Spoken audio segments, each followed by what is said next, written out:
It's a little time away. I had to say from each other. Even lovers need a holiday. Far away from each other. Ooh, it's hard for me to say I'm sorry. I just want you to stay. After all that we've been through, I will make it up to you. I promise to. And after all that's been said and done, you're just a part of me I can't let go.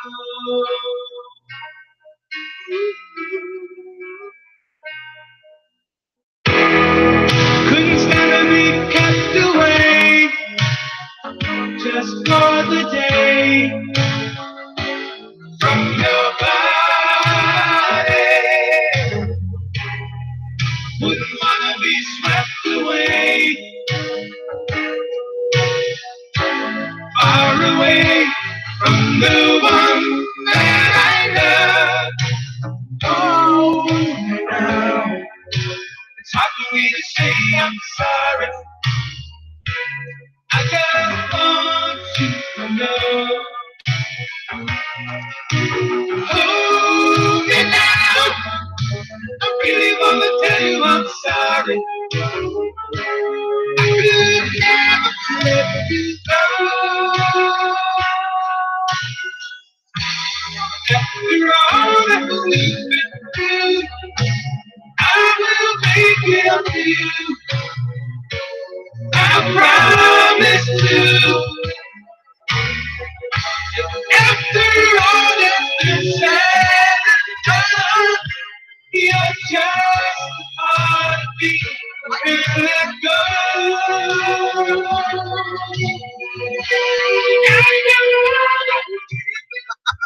What's up, YouTube land? Good morning. We have 3 viewers right now.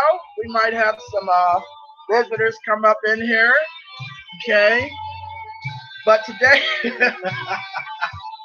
I told Mia T not to tell me not to do long live streams. So since she was upset with my 6-hour live stream last Thursday, I decided to put in at least 24-hour live streams, a combination of them anyway. So what's up? It's Sunday. We're doing an XJW meeting. This is a Kingdom Hall, a YouTube Bob Smith Kingdom Hall. And yeah, we are going to do a Sunday Apostate marking talk. You know, there's marking talks in the XJW community. Come on now. We all know this. We all know there's marking talks.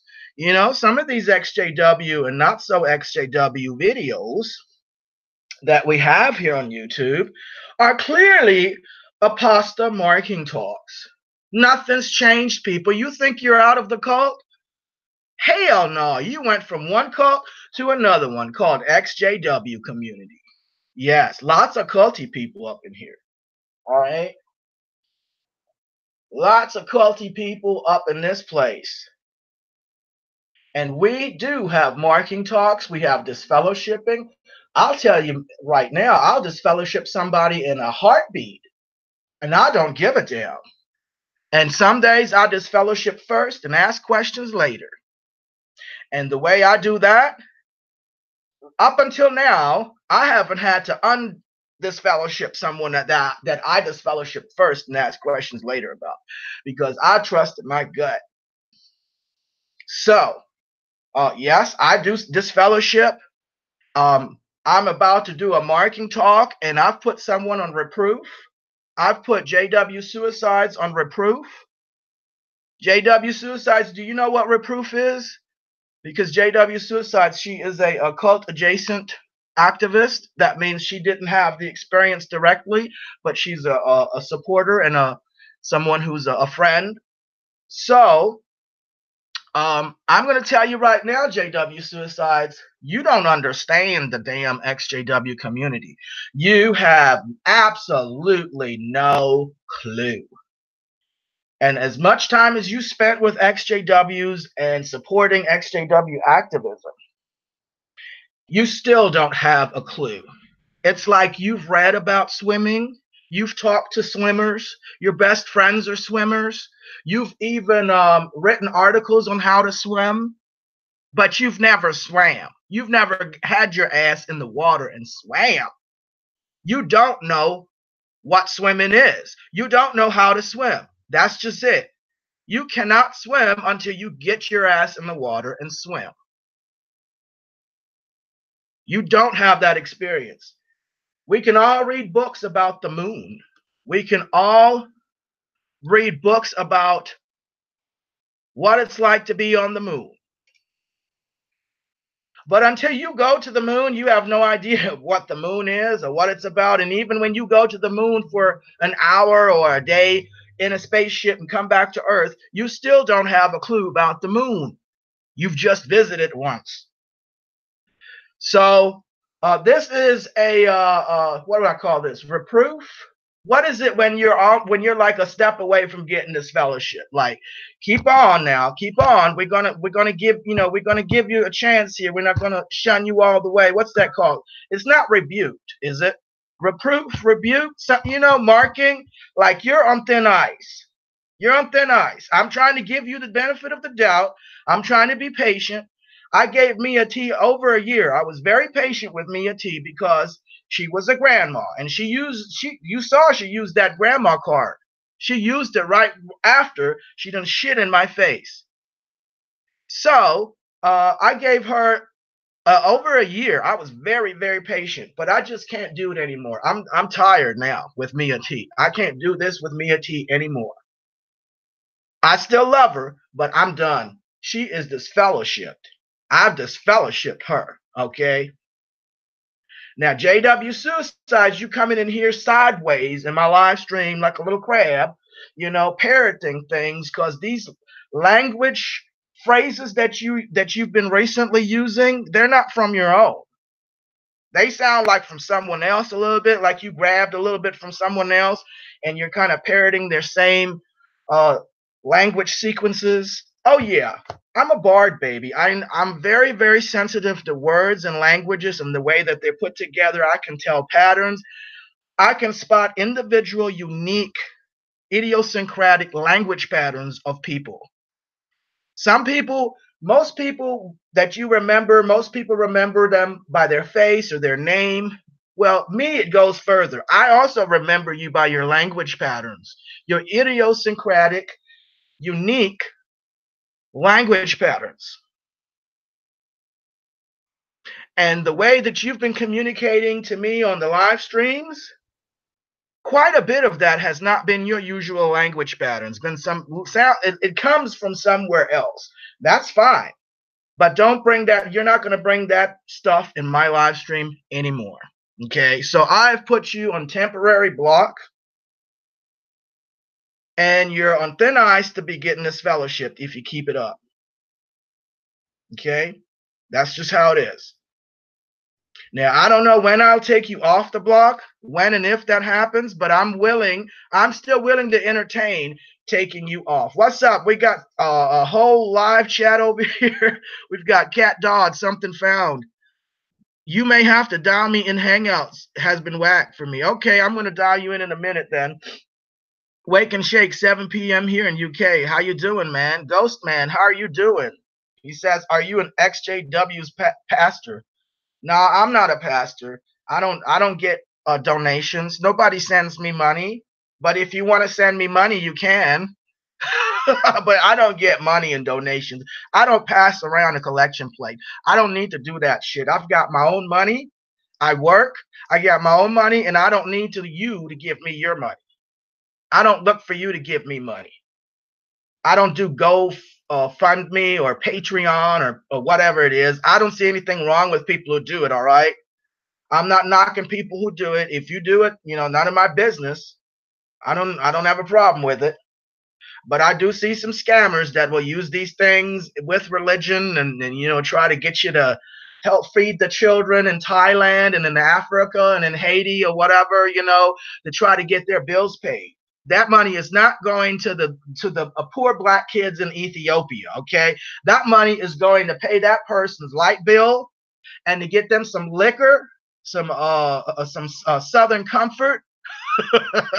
That's where your donations are going to, all right? That thing is going to help pay 2 months of back rent that they owe to their landlord because they don't have a damn job. That's what your donations are going to go to.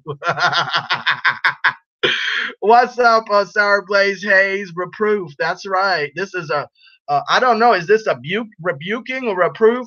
Whatever that marking. I think it's called marking, right? Okay, so you got disfellowshipping is like the end. Like that's it. You're dead. You're dead to Jehovah's Witnesses. You're going to be killed by Jehovah. And then right before disfellowshipping, I think you have reproof or rebuked, where they say so-and-so has been reproved. Well, they don't announce it now anymore, but back in the day, they would say so-and-so has been reproved. So you're like a step away from being disfellowshipped. And then before the reproof, you have a marking talk.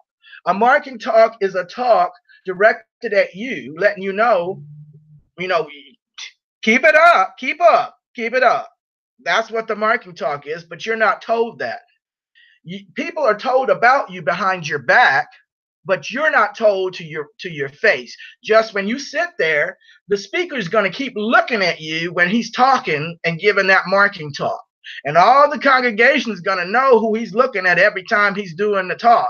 And they're going to put two and two together. And afterwards, his wife is going to make sure that people, don't misunderstand what that talk was about. That talk was about one person, you. And his wife and her little elderette friends are going to make sure the rest of the congregation knows behind your back. Well, this is an apostate XJW marking talk. And the way this one goes is right in your face. I'm going to say your name. It's not going to be a question or a confusion. Nobody's going to be confused or torn as to who this talk is about. This is about JW suicides and anyone else who feels that my live streams and my opinions and my experiences and my statements and my communication is distasteful. If this is so distasteful, stay the fuck out of my live stream. If you are so bothered by what I'm saying, then why are you up in here kikiing up in the live stream? And now that somebody's shit on you about what you do and you can't stand behind your own self, you want to come in here and tell me not to stand behind myself. Fuck out of here with that shit. Take that shit back to your channel, because this ain't this kind of party. What I put up here stays the fuck up here unless YouTube takes it down. And if YouTube takes it down, I'm going to take my copy and put that shit on our YouTube, because it's going to stay up on the internet. I don't take my shit down. I don't renege for nothing, and I'm not afraid of anybody's disapproval. You disapprove of me? Good for you. Hope you sleep better at night with that. Get the fuck out of here with me then. If I'm so damn distasteful, why the fuck do you keep coming in here listening to me? You must like it somewhere. If you are so displeased and have such a distasteful mouth, then get the fuck out of here so you can have a better taste in your mouth. It would think like if you taste so much bad shit in your mouth, why would you keep eating more of the shit that you don't like? I don't understand.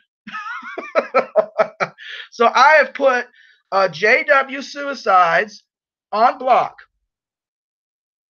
which means she can no longer come in here and act confused and be distasted and be displeased and bothered. She can remain bothered and displeased on her own channel. And I don't know why you would come in here and listen and lurk if you're so damn distasted and disbothered or whatever. Seriously. You knew this about me. I mean, I roast Watchtower from front to back. And you've seen me roast other people. So, I mean, it's not like, why would you act surprised? I'm not here to appease people. I'm not here to worry about what other people think or say. I don't give a damn. You understand? I don't give a damn. I've had people call FBI. I've had people send me sheriff papers and fucking charges for harassment and restraining order and shit like that. And I've had Jehovah's Elders call FBI and fucking Attorney General. You think I care about what you think? That you're distasteful and bothered by what I'm saying? You think that bothers me, or I'm gonna worry about that? No, baby, you're so confused. Let me unconfuse you. Out of my channel. Stay away from my channel. Let's take a break. Just like the Chicago song says, even lovers need a holiday. Not that we were lovers, but I'm saying even lovers need a holiday from each other. And I'm giving you that holiday. I'm giving you that holiday. Stop torturing yourself. Stop making yourself gag. Stop having a bad taste in your mouth and stay out. Don't listen to me. I don't listen to people that are distasteful to me. I don't listen to them. I don't go in their live streams and sit up in there and tell them, oh my God, stop doing this. This is so distasteful. I think you're a flying monkey, actually, JW Suicides. Come to think of it, because you took your parody video down that you made of one of my roasts. I went in your channel this morning and I saw you took it down. So you let other people influence you into taking your videos down. You're easily manipulated. Somebody else then got you to take that shit down because they were bothered. You made that video. You liked it. It was from you. You made that parody video. But someone else is pulling your strings. Seems like you're becoming a little puppet. And I ain't got no fucking time for other people's puppets on my show. They need to take you on their show. You don't come on my show because you're not my puppet. I don't need no fucking puppets anyway. This is not a puppet show. This is not a puppet show for the Muppets, okay? I ain't got no time for Muppets and puppets. Take the Muppets and puppets over there to your channel or go to your friends' channels that you feel so distasted for. Go over there and talk to them and be with them, and you all can have a Muppet show with puppets, okay? Because we don't have puppets here. I'll cut some fucking strings in this goddamn show. So I don't think your little friends or whoever you feel bad for would appreciate you being here on this live stream. Okay, so that's it. What's up, Chia Fade?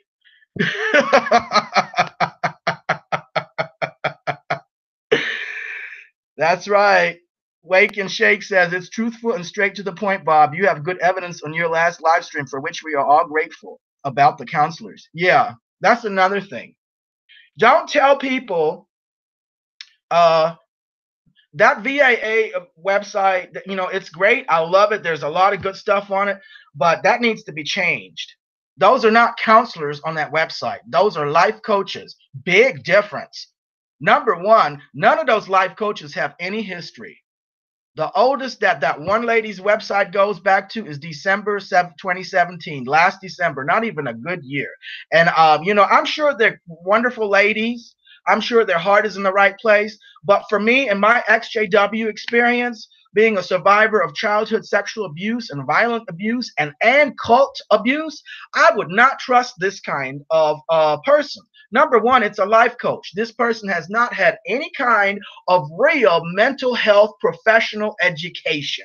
Okay. And even real mental health folks, not everybody is qualified, even after they do have licenses and PhDs and certifications, years.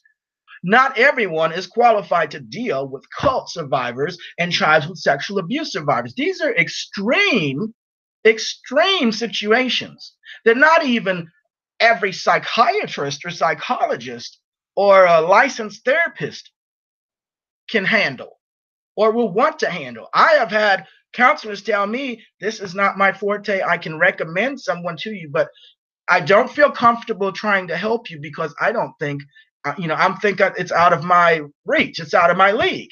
And I appreciate that honesty. And it's true. Not every qualified mental health professional that's been to a real college and university and has got real PhDs can even help folks like us.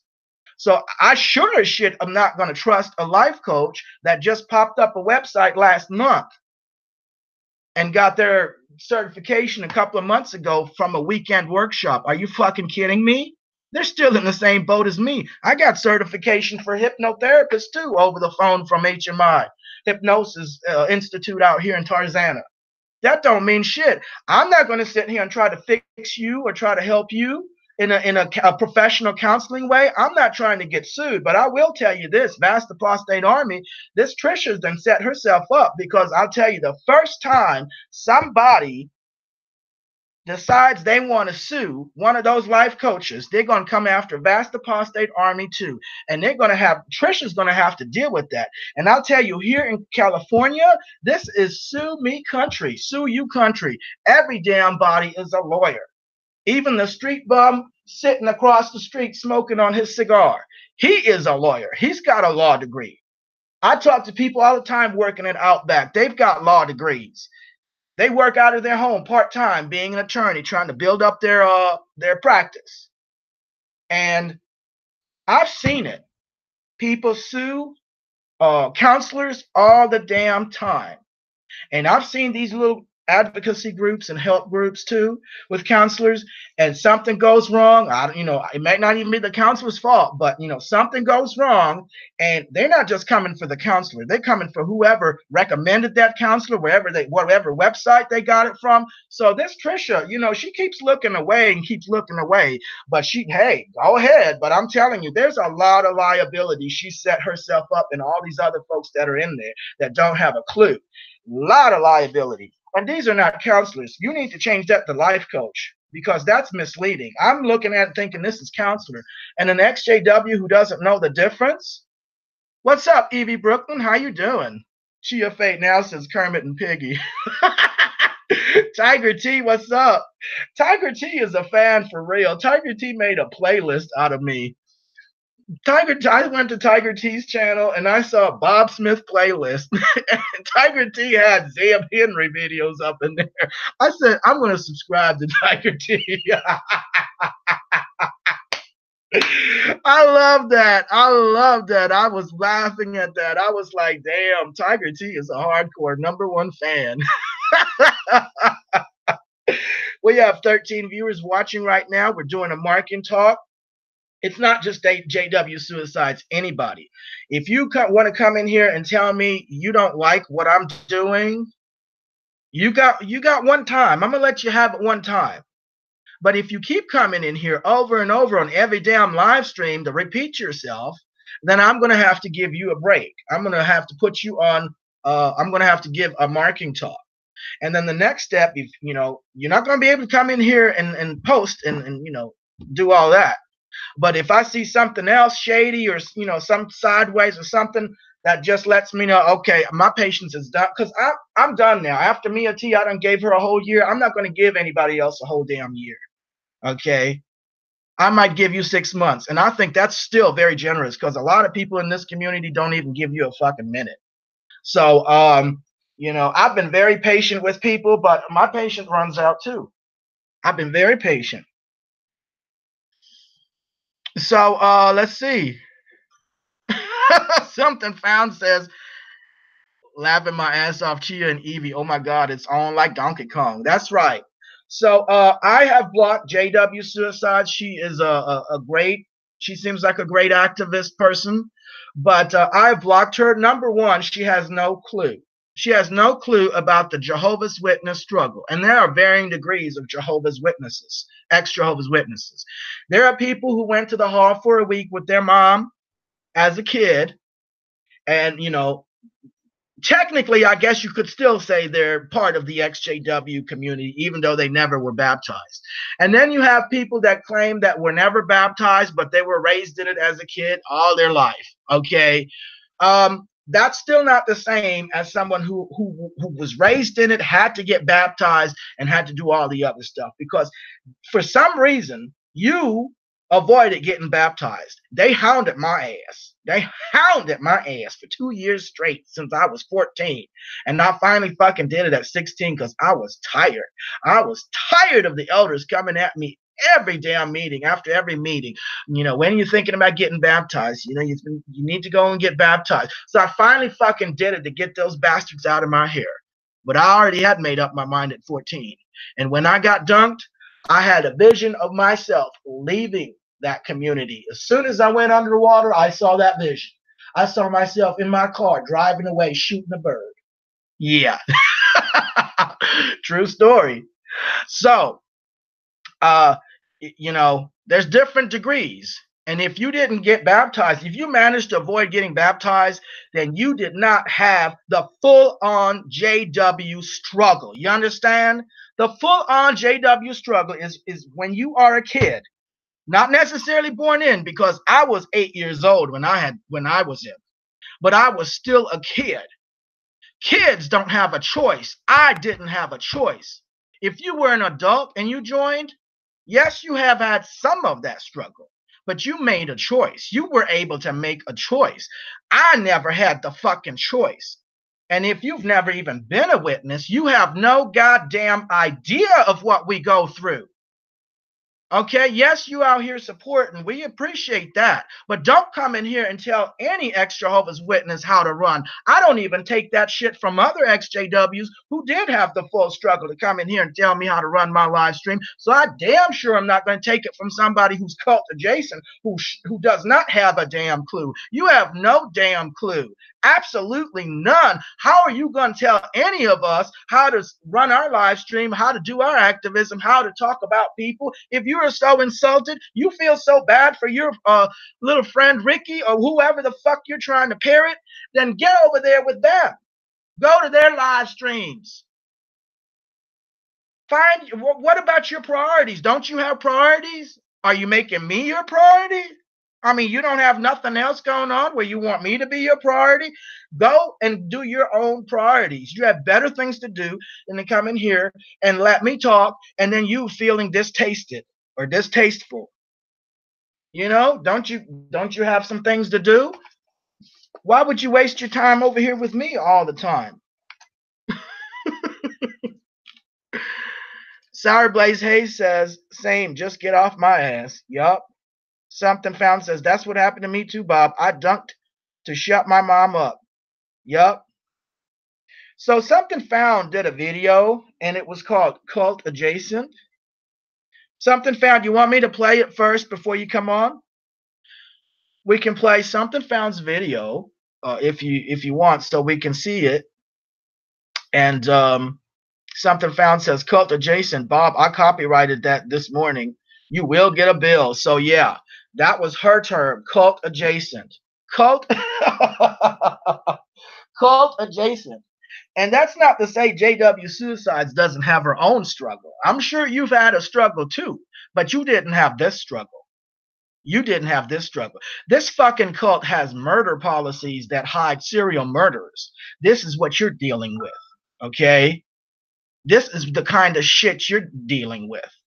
And I don't think you have anything comparable to that. You might have your own struggle that I don't understand, but I'm not coming to you telling you not how to do something because of what you've gone through. All right, so what we're going to do is play Cult Adjacent.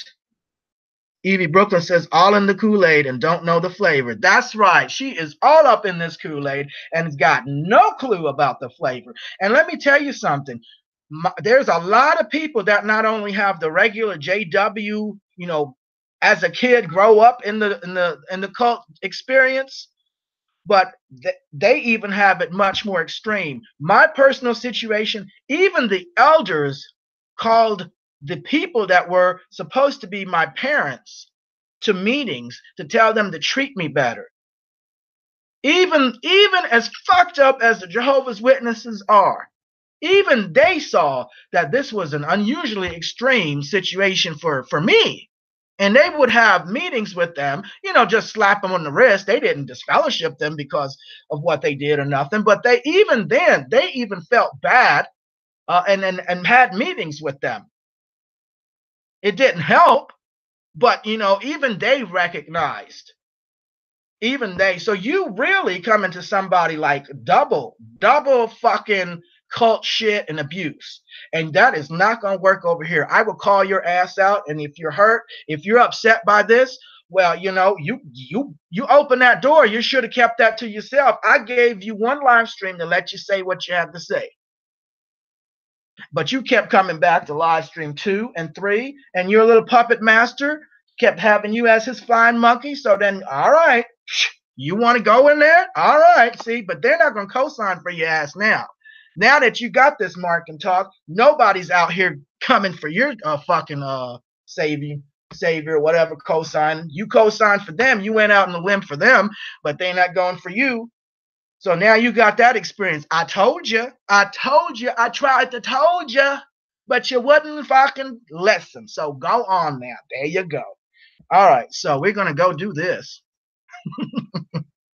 Shit. You want let people pull your strings and have them take videos down on your channel? Okay, then you want them to put you out there on Front Street and co-sign for them while they sit in the back and watch? Okay, that's on you. You made that choice. But don't be crying and going around saying, "Oh, Bob, mean old Bob." Because all they're going to do is come over here and listen to my past few live streams and look at the live stream chat. And they're going to be like, well, she did kind of work for that one. She did kind of work kind of hard for that one. So there you go. So we're going to watch, we're going to take a YouTube journey. And we're going to go over here to Something Found's channel. You see that? Matter of fact, yeah, I'm just going to play it safe. Because I just, there we go. All right, so we're going to go over here.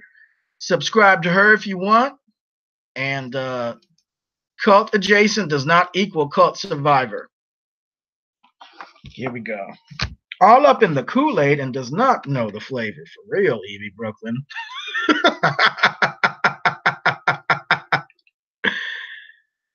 Everybody, how can you miss me when... What happened to my sound?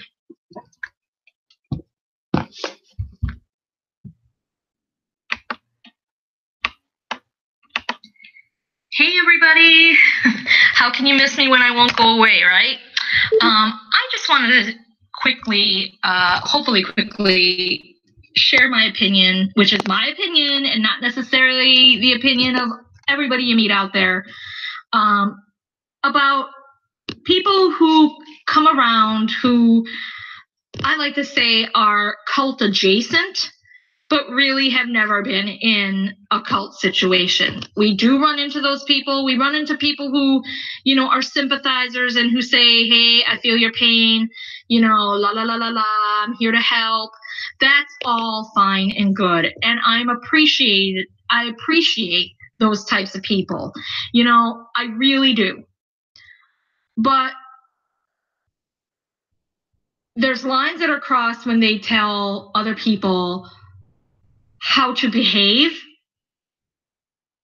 And even just providing those kinds of recommendations, offends me personally, because if you never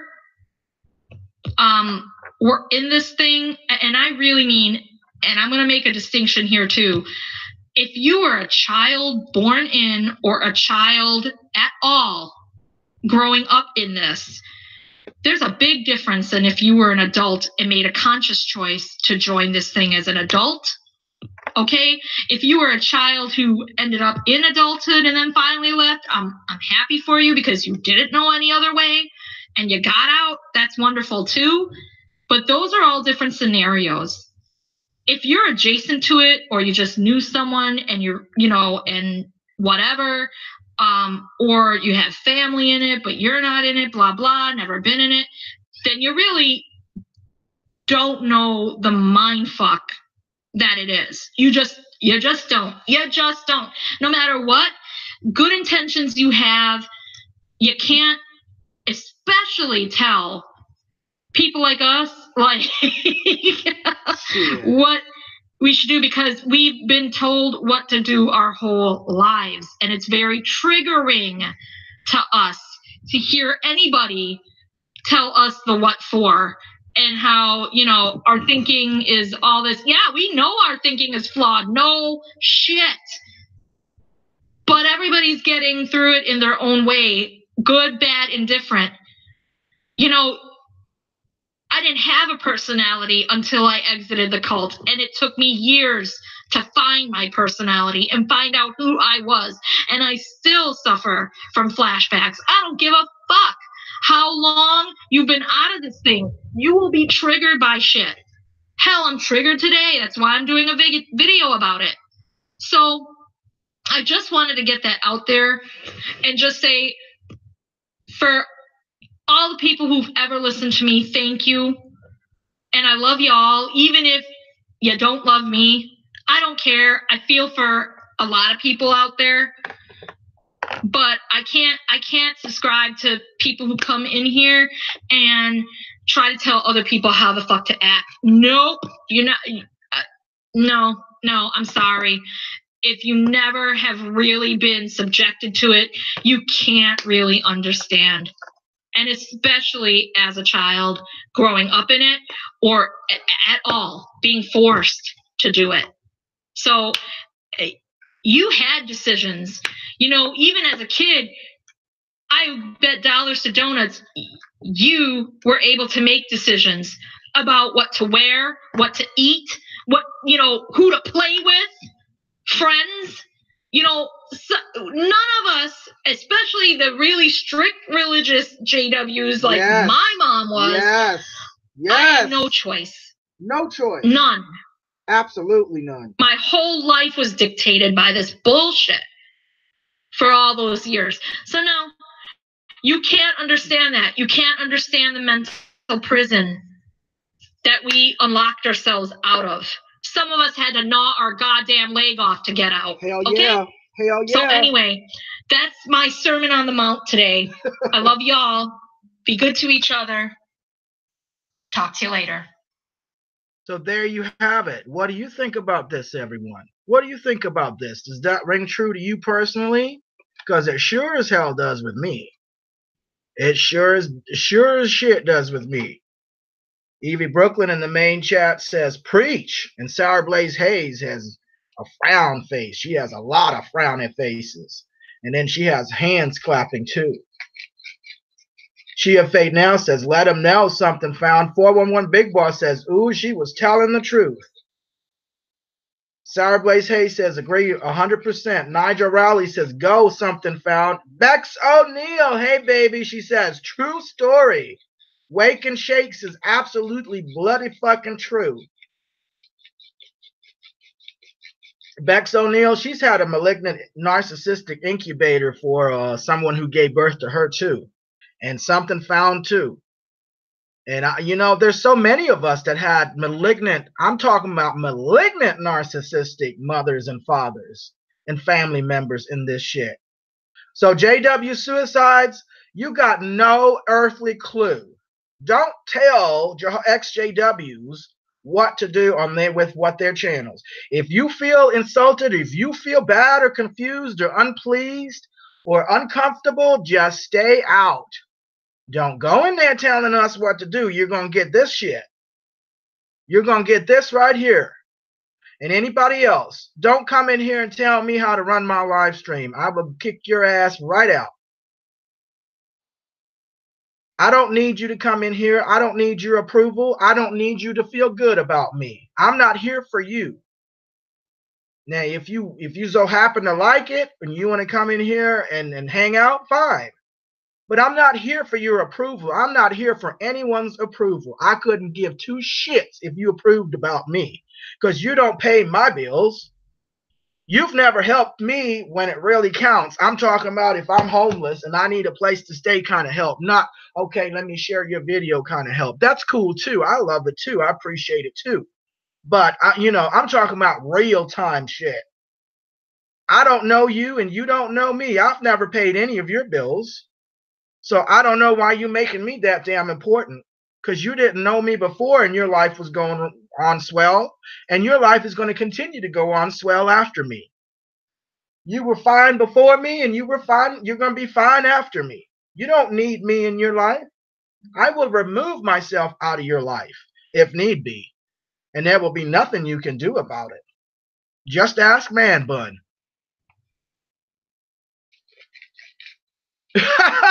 411 Big Boss says malignant man buns.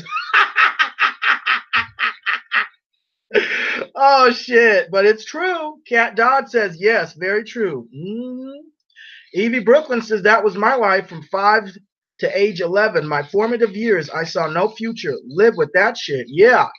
How about, since you're talking about suicides, JW suicides, my most comforting thought to help me sleep at night and help me get through my Jehovah's Witness childhood was suicide.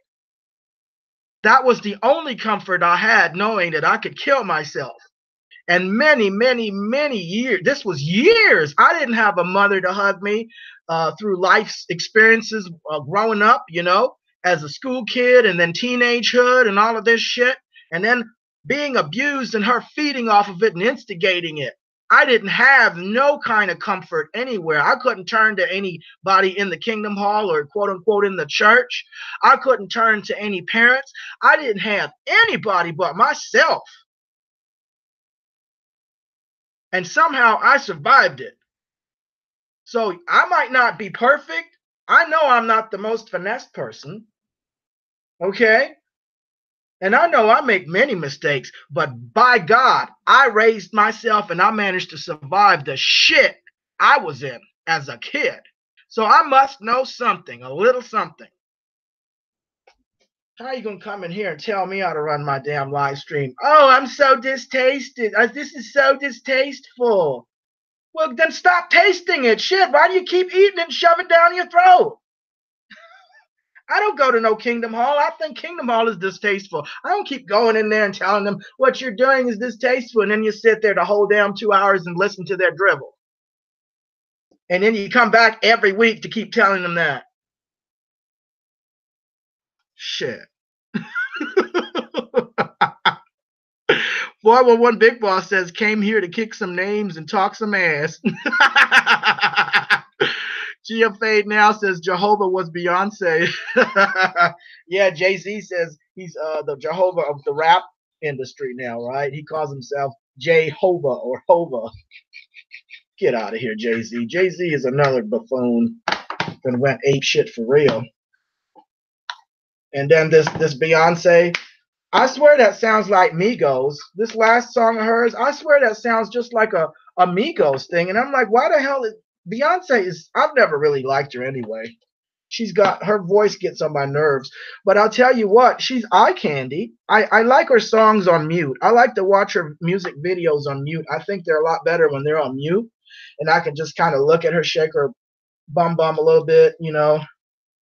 And she is pretty, I think. So, you know, I just always have put her music videos on mute when I saw them come along and just kind of enjoy the eye candy. But her voice, for some reason, I don't like it. It's annoying to me, you know. But I like one of her songs, Get on the Bus. And Say My Name, Say My Name. I like that one too. But I think that was with the other ladies, Destiny's Child, you know. So, but when she went solo, I didn't really see anything else anymore other than, you know, I thought she was cute or attractive and I could still look at her videos. But like I said, I would put them on mute if they came on. 411 Big Boss says Bob was rolling like it's just me, myself, and I. Solo ride until I die because I got me for life. He don't need no hand to hold. He got that fire in his soul. Ooh, I like that. All right, I'm about to call you, SF here, and we're gonna have you ready to spill the tea up in here about this? Because I've put JW Suicides on temporary block, so she won't be able to come in here and converse and keep, you know, lamenting about how distasteful she thinks everything is. And but I am still willing to entertain at some point in the future to take that block off. Maybe we'll see. And I'm also not going to completely disfellowship her. I'm still willing to have some kind of communication contact with her. But if she keeps that up, then I'm going to go full on disfellowshipping because I don't have time for that. I don't have time for that. You done already stated your opinion a zillion times over. I get it. You don't like what I'm doing. I know. I get it. You don't have to keep harping on that shit. And now I'm going to keep harping on the fact that you keep telling me and people, XJWs, what to do when you've got no clue. You did not go through the struggle I fucking went through. You're not going to tell me what the fuck to do. Because let me tell you what I went through. I could not voice a damn thing when I was a Jehovah's Witness kid. I could not voice a goddamn thing. You know what happened if I even tried? I got my face bashed in with fists. Because people at home didn't talk with their mouths. The motherfucker talked with his fists and with belts and choking me. I remember being 11 years old and I was accused of doing something that I didn't do. But I think it was, now looking back, it was just an excuse to beat me. But at the time, I said, let me explain. And before I could go any further, I had a fucking fist in my mouth. And I was not to be explaining shit because the person felt distasteful at what I was about to say. And after he got done punching me in my fucking mouth and I was laid out on the floor, he got up on top of me and started choking me and slamming my head on the floor while my own fucking mother watched. So how are you going to come in here and tell me how to run my fucking live stream? Fuck you.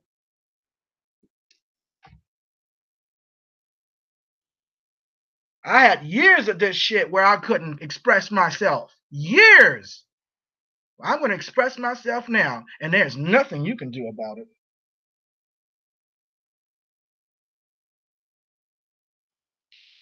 How do I put this on speaker?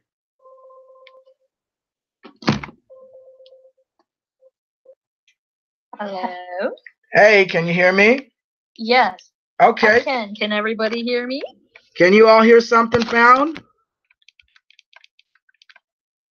I don't know if my icon is up on there yet. Or what? Evie Brooklyn, can you hear something found? Can anybody hear me? Testing, testing. 1, 2, 3. Chia Fade, can you hear something found? Testing, testing. 1, 2, 3. We'll see. We'll see in a minute. Yeah, I don't know. Yep. Nigel Rowley says okay, he can hear you. Yes. Thank you, somebody, for responding. Hello. All right. Can you turn your volume up? Can you make it a little louder over there, or is that It's completely turned up to the max. Hold on, let me get my power amp. Let me see if hold on, something found. I'm gonna get my power amp. Hold on. Okay.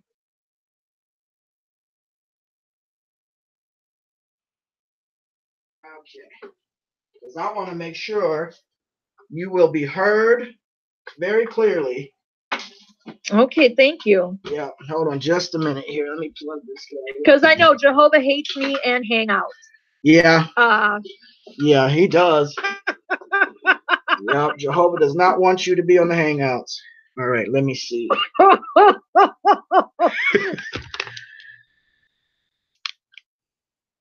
All right, say something now. Okay, I'm saying something. Can everybody hear? Everybody's saying yes in the comments, so I'm assuming yes. Y'all can hear me loud and clear. Yes.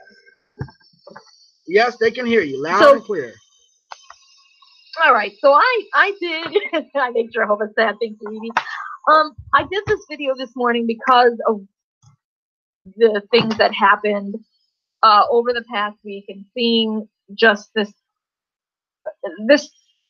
kind of thing going on with, okay, people going on other people's lives and actually saying what they can and cannot say.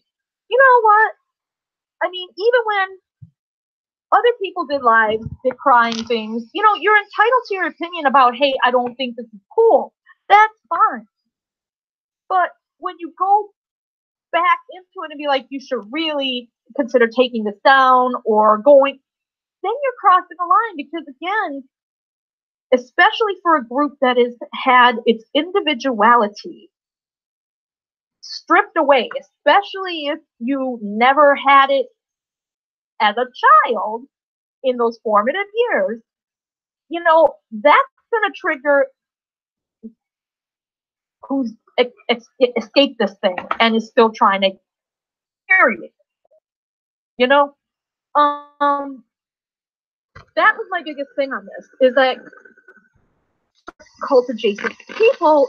I want to first say this, and I pinned this comment because it's my. I'm hearing a double. Mute your speakers. Can you hear me? I can hear you. Okay. All right. Okay. In the comment, wanted to show. I'm hearing a double in my thing. Sorry. Are you muting your speakers? Let me go. My speakers are muted. Yeah. That's weird. Okay. Now? It was fine. It was fine just 2 seconds. Hold on a minute. Let me try this. How about now? Okay. Is that better? That's better. Okay. Yeah. Okay. So I pinned that comment because I wanted to say, without cult adjacent and quote unquote worldly people, some of us would never have gotten the help that we needed, okay, in order to escape and stay out. So I want to make that distinction as well. So I'm not saying that I'm upset with cult adjacent people. I'm saying, please don't tell us how to live. Right. Because here's the thing, even within XJW land, I can take it more with a grain of salt. If an XJW is sitting there saying atheism worked for me or therapy worked for me, and they're trying to say it to other people that that's going to work for them, that's their opinion and their own experience as an XJW. You get what I mean? Right. So that's true. That's basically it. When you have no frame of reference because you've never been in, you're not going to be able to get that far. Yep, Evie with Brooklyn. Most of the people that are in. That's right. That's right. You're not going to get that far. And I'm not mad at JW suicides either. I want to be very clear. But if you look at my comment section right now, she basically gave me a huge paragraph, and I was just about in the middle of responding back to her again, because she's telling me how to think right now. Yep. She's saying, oh, you shouldn't have said this, you should say that. And I'm going, oh my God, this is exactly what I just said in 4 minutes of my video. Yep. Don't tell me how the fuck to express my opinion. If you don't like my opinion, go somewhere else. She's a flying monkey. That's what she's let herself become, is a flying monkey. So I'm kind of, and I was just ready to respond to her very nicely. This is exactly what I'm talking about. You're telling me that I don't have the right to make a distinction between born-ins who aren't born in, who are adult and got in. I can make whatever distinction I want, and if someone relates to that, wonderful. If someone doesn't relate to it, move on. But again, you were never one, so how do you even know? To say about that? Hey, something found. I'm reading the comments now, and she says that Bob Smith, that's so wrong. Wow, I thought you had better knowledge than that. How strange. Making stuff up is not helpful. Fuck out of here. You're disfellowshipped from my kingdom home. Hold on. Done. She's done in my thing. Get the fuck out. You're nothing but a flying monkey. You were up in here kikiing and laughing all that time when I did the roast. And now that somebody pulled your fucking strings, you want to come in my face. You get the fuck out of my strings for good. Hey. I'm done with you. Bye. Bob, look what she said. So we're in agreement then. And I say, no, not 100%, but you are entitled to your, if you scroll down on that, you can read it. That's it. I said, not 100%, but you are entitled to your opinion as I am mine. And then she keeps going. Yeah, I'm done with her too. She's nothing but a flying monkey. She's not, And, well, I don't even care about flying monkey. Don't come back on my channel. Just enough. That's it. That's it. I'm done with you, JW Suicides. Bye. I was willing to give you the benefit of the doubt, but I see what you're about, so you stay the fuck off my channel. You don't like what I'm saying, stay the fuck off. Okay? And if you keep it up, I'm gonna give you a roast too. I don't give a fuck how nice you want to present. Because I know you're a little covert, aggressive, passive little shit you're doing. Okay? So if you keep it up, you're gonna get a roast too. Now she's telling me I don't have the right to make the distinction between a born-in struggle and somebody who came in as an adult. How do you get to tell me that as someone who's never been in it in the fucking first place? I know. This bitch is really fucked in the head with that. I mean, she has not even been a fucking Jehovah's Witness. Hold on. How are you going to tell us anything? You haven't even been a fucking witness, bitch. Read. Just scroll down. You're right there. Just scroll down and read. Keep going. Keep going? Okay. She said a good issue to raise. You can see it right on your screen. Mm-hmm. Just keep scrolling down. Oh, keep scrolling down? Okay. Yeah, keep scrolling down because I'm going to her comment directly. Keep going. Yep. And then keep going because she said, so we're in agreement. And I'm like, no, we're not. Is it this one? I still love her comment because I love haters' comments. Yes. See? She said, that's so wrong to you. And then she said, something found. There it is. I don't disagree with what you said at all. I'd say it's 100% more constructive if you say what is different. Now you're telling me what to say. This is nothing but Ricky the Dicky Tricky. The Tricky, whatever you want to call him.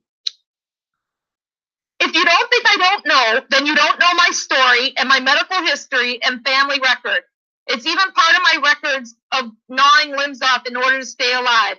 I'm recognizing and listening as always. I don't know what the hell she's talking about there. So she's just baiting and gaslighting. She's gaslighting. She's got the puppet master over there fucking with her head, and she's doing her little thing for them. And she now is disfellowshipped from my channel. Don't come back on my channel. Don't comment on my stuff. Stay the fuck off my shit. That's all I got to say for you. And if you keep up, if you keep posting and shit and coming at me sideways, I'm going to give you a real good roast too.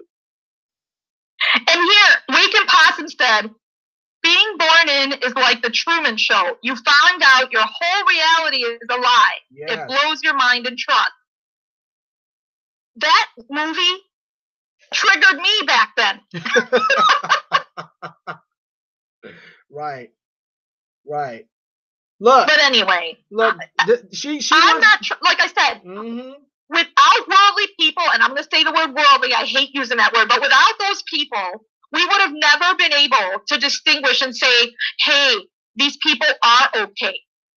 So we needed that the world was a safe place for us to venture out in. Okay? So thank you to those people for your support. And most of them understand, if they learn our story, that they really shouldn't challenge us in the way they would challenge somebody else, because we don't have the same coping mechanisms. Right. At all. We were not built with conflict resolution. What was our conflict resolution, Bob? Go to the elders. Tell everyone else your business. That is so wrong. Okay? That's number one. What was our way to deal with disagreements? Go to the elders. Confess everything. I mean, yeah. No one who has never been in it can understand that. And we've had to unlearn all of that and then realize that everybody you meet, you can't trust them all. You have to be careful about who you talk to.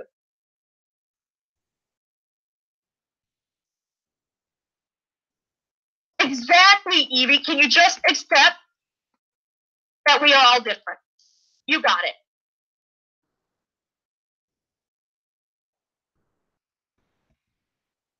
And I guess JW Suicides is live streaming now, so this must have triggered her. Well, fuck her.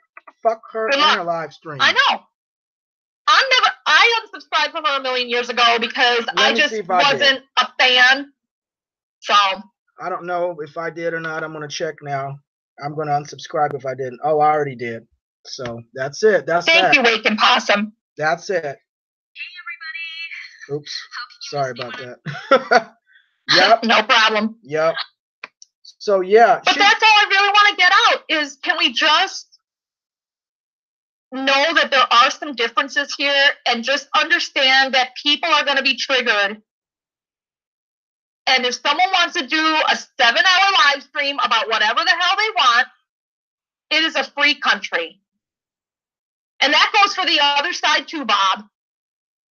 Yeah, let her do her own live stream. She can go on there and talk and have her thing. You know, go on and do it. And anybody here in this live stream, you want to go over there, go visit her and chat with her. I'm not telling you not what to do. I have not told anybody to not go on anyone else's live streams. And I know people go on everybody's live stream. We all go on. Yeah, it's, you know, what the fuck? That's what I'm saying. And even if you disagree, I was fine. I'm always fine with somebody saying, hey, this ain't right, you know, blah, blah, blah. Someone can tell me that right now, and I'll be like, you're entitled to your opinion. But when you start saying you need to change the subject, who are you to tell somebody else to change the subject? Yeah, fuck you. Fuck you. Why don't you change your underwear? You know, can we talk about something different, please? Go change. Well, you can talk about, go somewhere else. Go somewhere else. Go to your own live stream and talk your shit over there. Yeah, I guess that's my only point. Well, I appreciate your input. But thank you all for listening. All right, I'm gonna talk to you in a live stream chat then. All right. Bye, guys. Thank you. So that's it. You all heard it from Something Found. Now, when I woke up this morning, you know, I was pretty much done with what I had to say. But when I saw Something Found's video, and I saw JW Suicides going on again, then I was like, okay, let me do another live stream. And this time I had planned to do a marking talk, but I think what I'm going to do is I'm going to change this to a disfellowshipping talk, because I don't want anything to do with you anymore, JW Suicide. Since you want to be like this, since you want to fuck around like this, then I don't want anything to do with you, and you stay away from me so you don't have to be bothered and hurt and distasted and displeased or whatever the fuck you think you are, okay? Let me see. What was I going to do here? Damn it. Oh.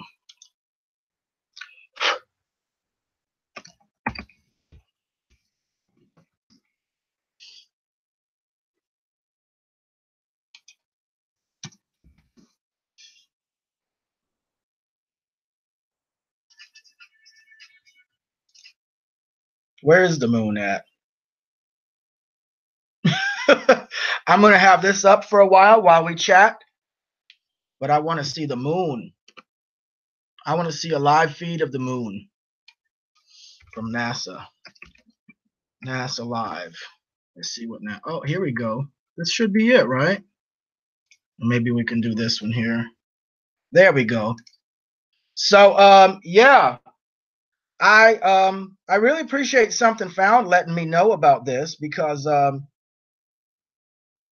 when I woke up this morning, I saw this thing again, and this JW Suicides, whoops, right back on it. So I'm done now. I'm done. I have a very short tolerance, folks. I've put up with shit for quite a while now, and now I'm going to detach and cut people off and remove myself out of JW Suicide's online life. Okay, so whatever you have to say, go on over there.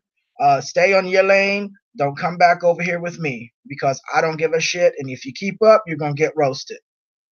I'm not afraid to roast anybody. I will roast the fuck out of anybody who deserves it.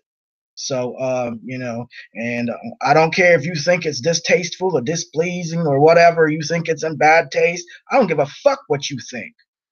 I don't give a flying fuck what you think.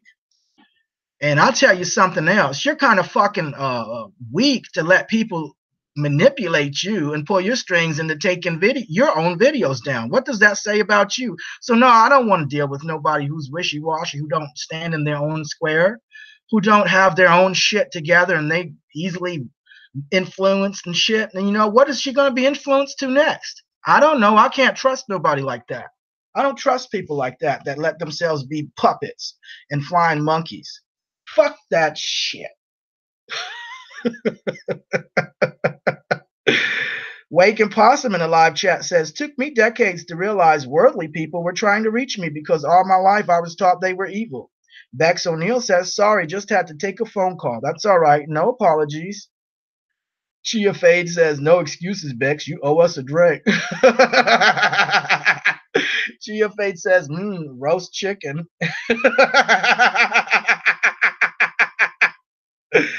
Yeah. I feel good. I feel good. You know, I can freely express what I want to say now without being afraid to get punched in the face or get beat down or afraid to lose friends or family. Oh, I feel so good. Freedom, baby. Freedom. Do you know what that's like? Evie Brooklyn in the live chat says, Bob Smith, I wanted to tell you that, man bun, that when you were kids, it's not about you anymore, but held my tongue. I wanted to tell Man Bun that when you have kids, it's not about you anymore, but held my tongue. Oh, yeah. I feel sorry for Man Bun's kids if that's her kids. I feel sorry for her kids because, you know, it's all about her attention thing. And those kids, yeah, I feel sorry for anybody that has histrionic or narcissistic parents. I feel sorry for people like that because you're going to have a lot of pain growing up and you're going to have a lot of difficulties in your adult life trying to work through and process the shit that you were put through by your parents, you know. So, yeah, I feel sorry for kids, really. I feel sorry for them.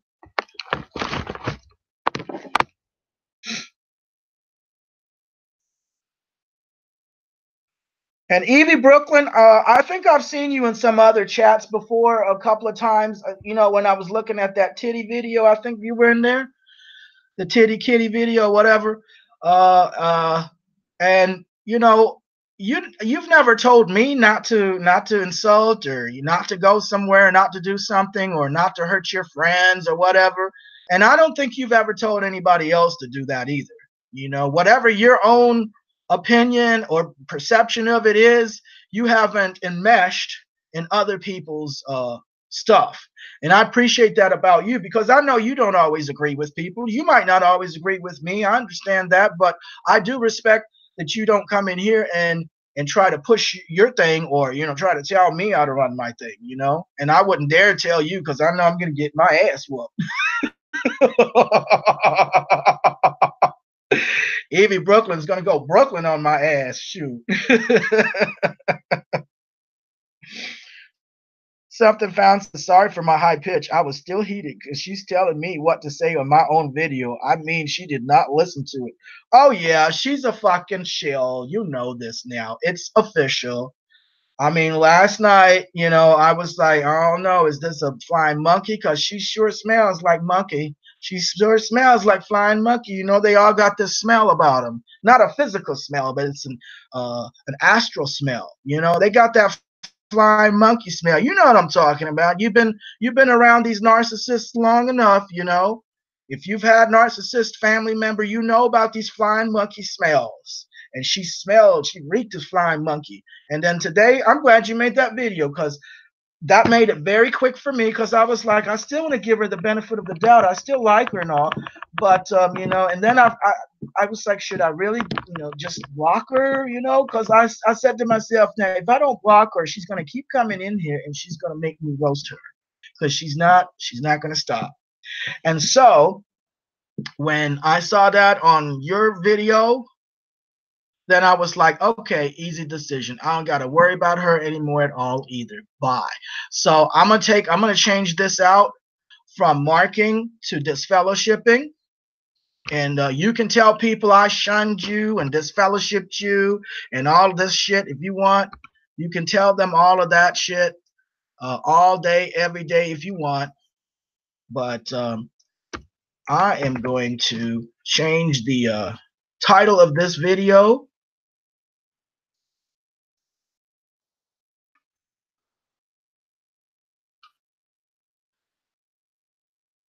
Let me see how to do this.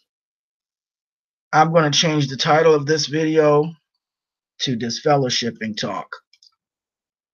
So some people have marking talks. This is a disfellowshipping talk.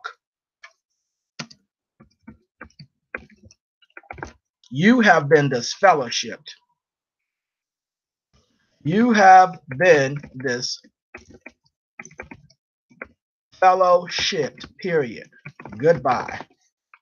So that's that. No more JW suicides to worry about. No more Mia T. You know, anybody else who wants to come in here and be a puppet, let me know right now so I can get you on out of here too, because I don't have time for it anymore. What you want to do?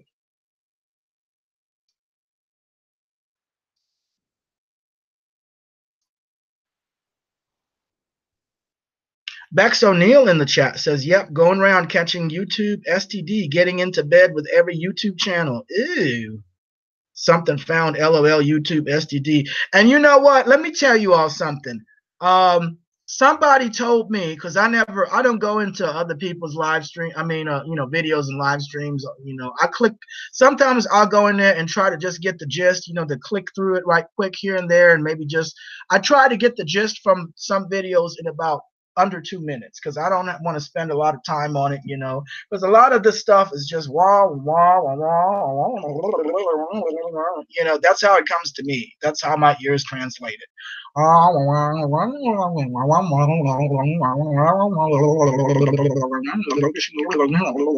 So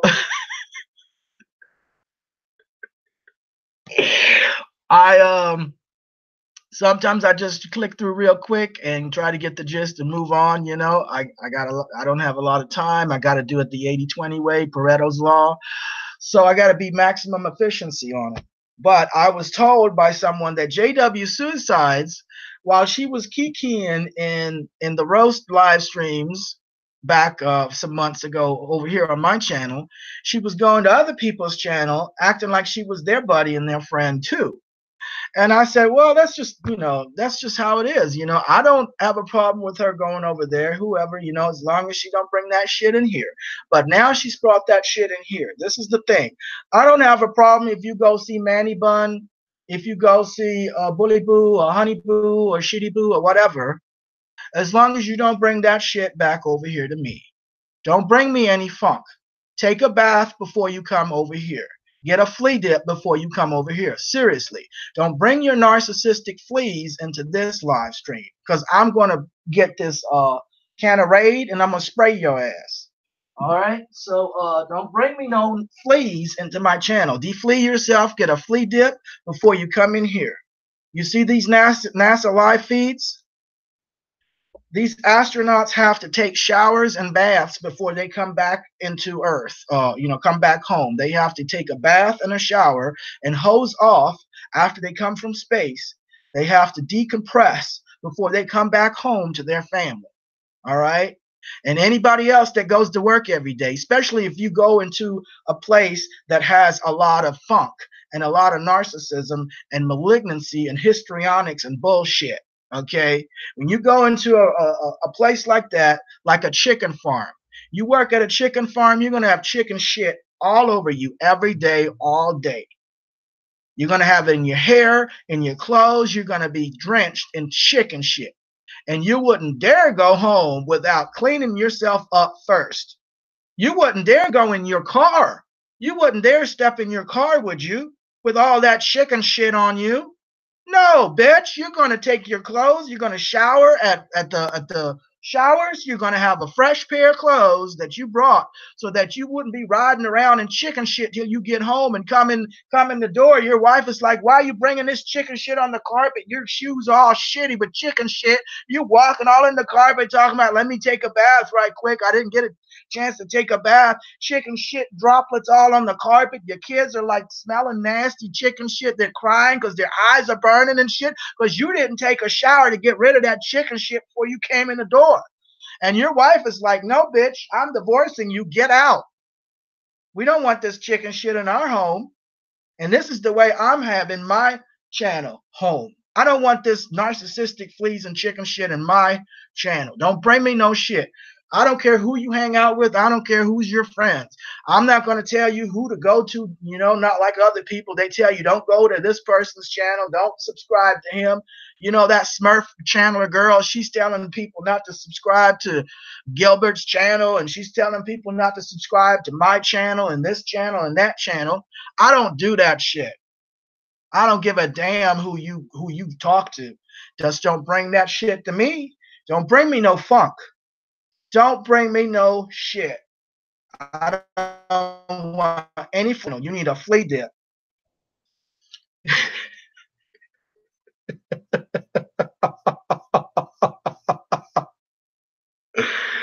This is what's you need to see the bigger picture, bitch. This is what's happening out in space. You see this? This is the bigger picture from Earth. Your little opinion and my little opinion is nothing compared to the bigger picture out there. We're not even visible, okay? So don't take your shit too serious, because I certainly don't. But I will stand by what I say. I'm not gonna let anybody take my shit down and have me feel guilty because they were displeased or didn't like what I had to say about so and so. These motherfuckers aren't even your friends. These motherfuckers are not even your friends. They're using you like a chess pawn, and you are letting yourself be used that way, which is good. Fine, that's you, but I don't want nothing to do with you anymore then. If you let yourself be manipulated like that, it's no telling what you let yourself be manipulated into doing. And I just don't have the time for that shit. You know, fickleness and shit. Take that fickle shit somewhere else.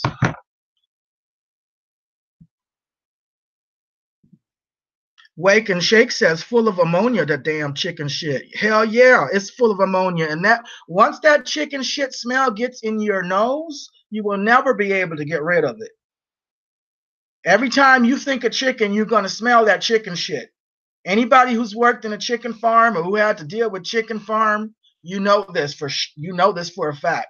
Even when you do take a shower, you're going to still have subtle remnants of chicken shit smell in your hair and your skin, because it takes some time to get rid of that chicken shit. But you're going to go to work tomorrow and get some more of it. So you're never going to be rid of that faint chicken shit smell in your hair, even though you done washed your hair 5, 6, 7 times in a row. I mean, you washed your hair with motherfucking vinegar and Clorox, and that chicken shit smell is still up in that bitch. Okay?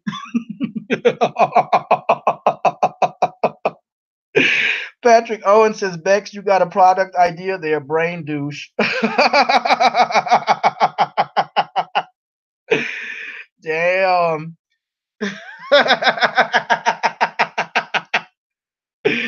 Damn. Awakened Possum says, in order to cure cranial distortion, you first have to pull obstruction out of anus.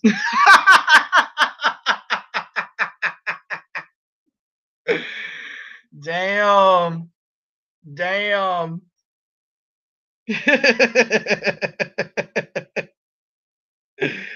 Damn. So yeah, Chia Fade now says chicken shit smells horrible, honey boo. Something Found says, thank you, Bob, for this live. Yeah, thank Jehovah. It was through Jehovah's will that this is possible.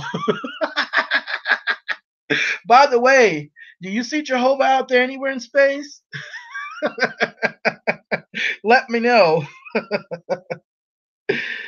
Evie Brooklyn says, honestly, I don't have anything against anybody but John Cedars for making activism into money. So fuck John Cedars. Here we go. Nigel Riley says, I'm in space, man. You spaced out? Chia Fade now says, YouTube hooking and shit. Yeah. Yeah. Sour Blaze Hayes says, so ready to be just me. Want to get back to digging up dirt on Watchtower. Want to leave all this drama and BS behind. Wake and Possum, I've been a good girl, Bob. I should be promoted to auxiliary chat pioneer. You are. We're having an announcement to make, brothers and sisters. Wake and Possum has been promoted to auxiliary chat pioneer.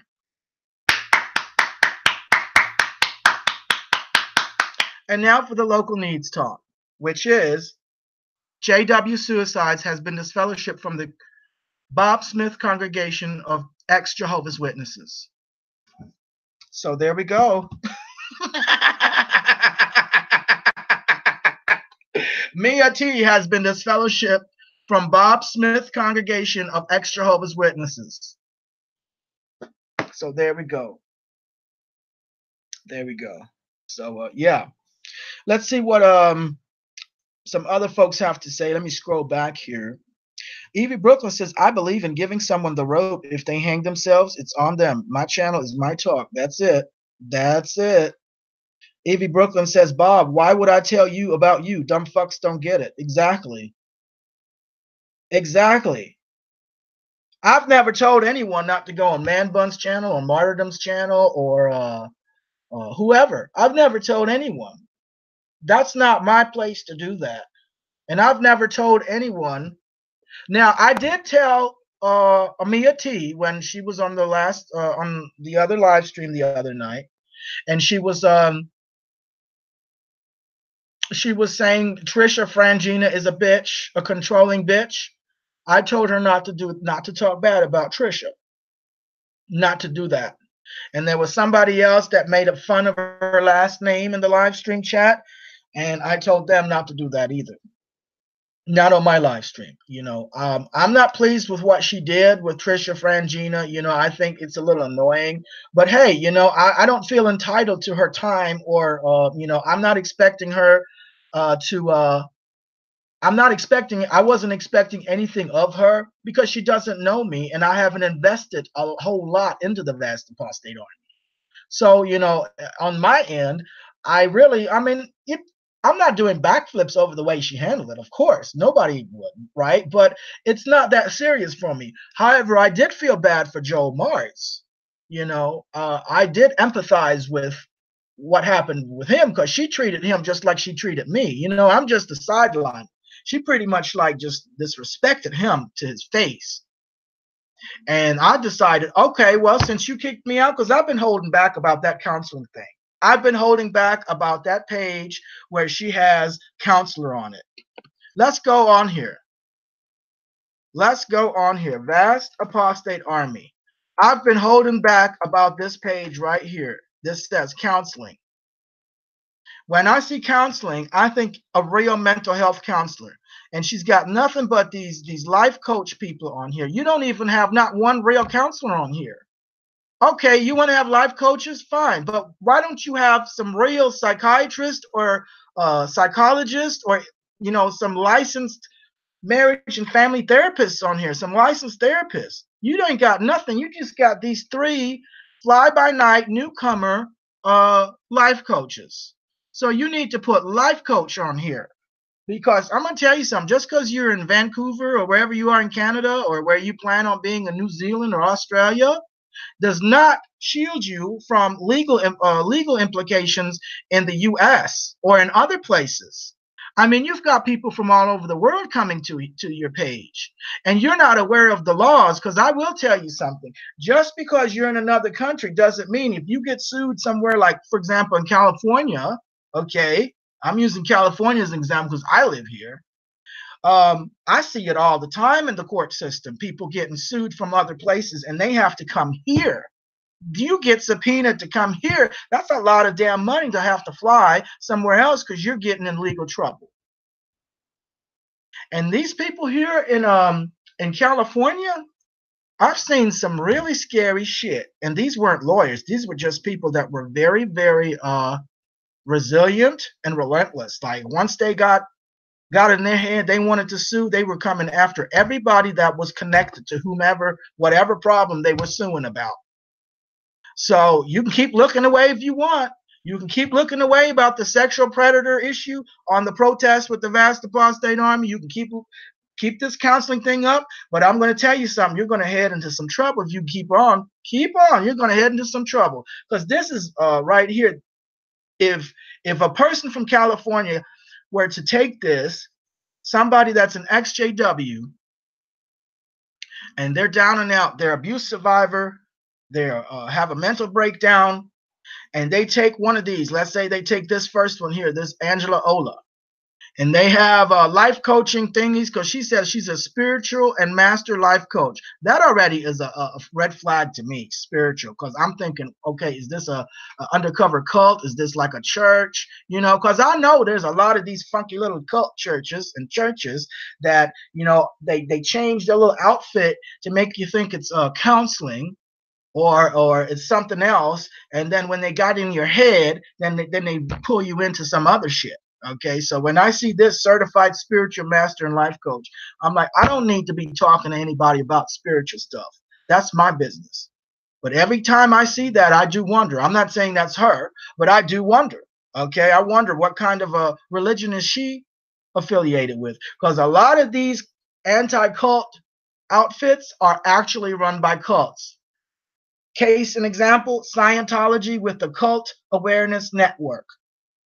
They ran Cult Awareness Network, and it was Scientology behind that fucker. So every time you called the Cult Awareness Network helpline, Scientologist answered. You're thinking you're going to get help to leave a cult. No, bitch. You're going to get help to get into another cult. All right? So none of these are counselors. These are life coaches, people. Life coaches, which means it's a person just like you and me who went to maybe a 3-day weekend or a 2-week seminar or however long, 3 months. Okay, they did not. These are not mental health professionals. You need to put this on here. I don't see anything. It says information. VastApostateArmy.com provided informational and educational purposes only. It should not be considered medical advice towards diagnosis, treatment, mental health, physical health problem, prescribing medication. If you have or believe mental health, contact a personal physician or a psychologist. So then you need to not put counseling on here. You need to put life coaching on here. Because that disclaimer there, I'm going to tell you right now, according to California law, that's not going to hit it. You don't even know the legal implications. You're dealing with people from many different states in the U.S. You're dealing with people from many different areas in Canada and around the world. And I will tell you, this is something very, very risky right here. There's a lot of legal issues with this right here. But, you know, she's not going to change it. But I think the most important thing is putting these other protesters at risk, not letting them know that there was a sexual predator problem. There was a sexual harassment or some kind of sexual thing that women got upset about, and it's not being talked about in the open.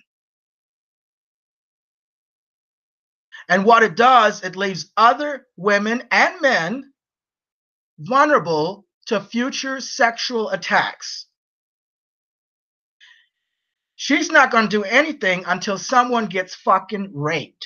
And when they get raped, they get the right lawyer behind them, they're coming after everybody, including Trisha.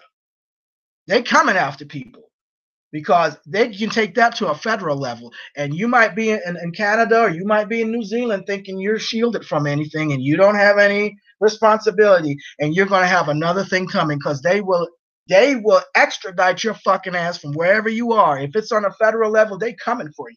They will come for you. And claiming you didn't know or claiming ignorance, you had no idea, will not be an excuse. That will not be excuse. And I'll tell you, nothing feels as scary and as terrible as being caught up in something like this when you could have avoided it. That does not feel good at all. I'm here to tell you, I've been through that. But, you know, don't listen to me. I'm nobody. Bex O'Neill says that's some Marvel cult.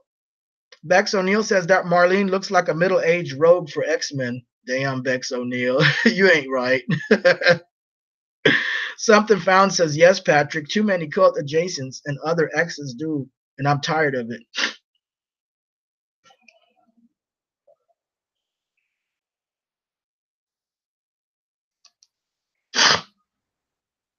Oh, man. Something Found says, well, she just told me what to do and how to feel in her comments on my vids. Best of luck to her. It's her opinion. Yeah, she can go over there. Something Found says, Nigel, as I said in my response to you, have to ask these people you meet what their intentions are, especially in this area. Now, I'm going to do something here. I'm going to show you guys something. You guys ready to see it? Let me do this over here. We have 14 people watching right now. We have a Sunday Apostate Disfellowshipping talk. It was a marketing talk, but now we are going to do a disfellowshipping talk. Well, we already did, I think, right? We're in the process of doing that. So I'm going to see something here.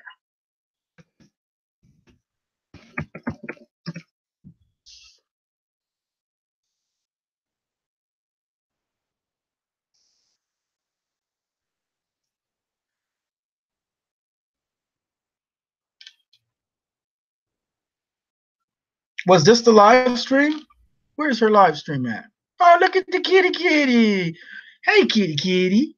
Look at that little kitty cat. All right. Where's her live stream at? What, it's gone already? Was this the live stream? But she only had 20 minutes? 25 minutes? One comment. Where's the comment? And where's the live chat? How come she's not showing the live chat thing? What the hell? Where's the live chat?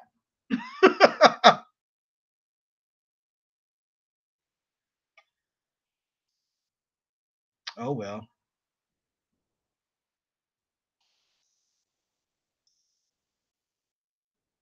I don't know. I don't trust that, you know? Somebody that takes off the live chat. It's like, what was said in the live chat that you didn't want to be seen? Okay. I was going to see who was in that live chat. Who was going to visit that live chat? Special appearances? Wake and Shake says she's on the whiskey. What? She drinks whiskey? There's nothing wrong with whiskey. What's in the video, Evie Brooklyn? I don't want to give her any space because all she's going to do is talk the same shit. I don't want to give her any space. Look, I already know what she's going to say. She's going to say more of what she's going to elaborate and say more of what she's already posted on Something Found's thing and on my live stream. You know, I already know all that. You know, unless she's done a 180 and changed her groove, you know, why bother? Did she change her groove? Because otherwise, if she's still in the same groove, I already know that groove. You know, I already know that bump, bump, bump, bump, bump,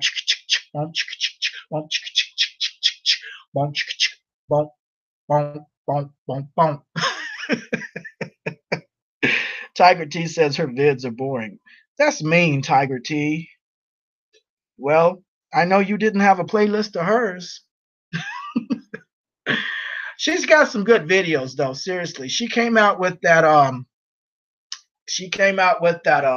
mega thing on Reddit. She found it on Reddit, and it was a mega file, like 3 gigs of leaks, and she was one of the first videos I saw.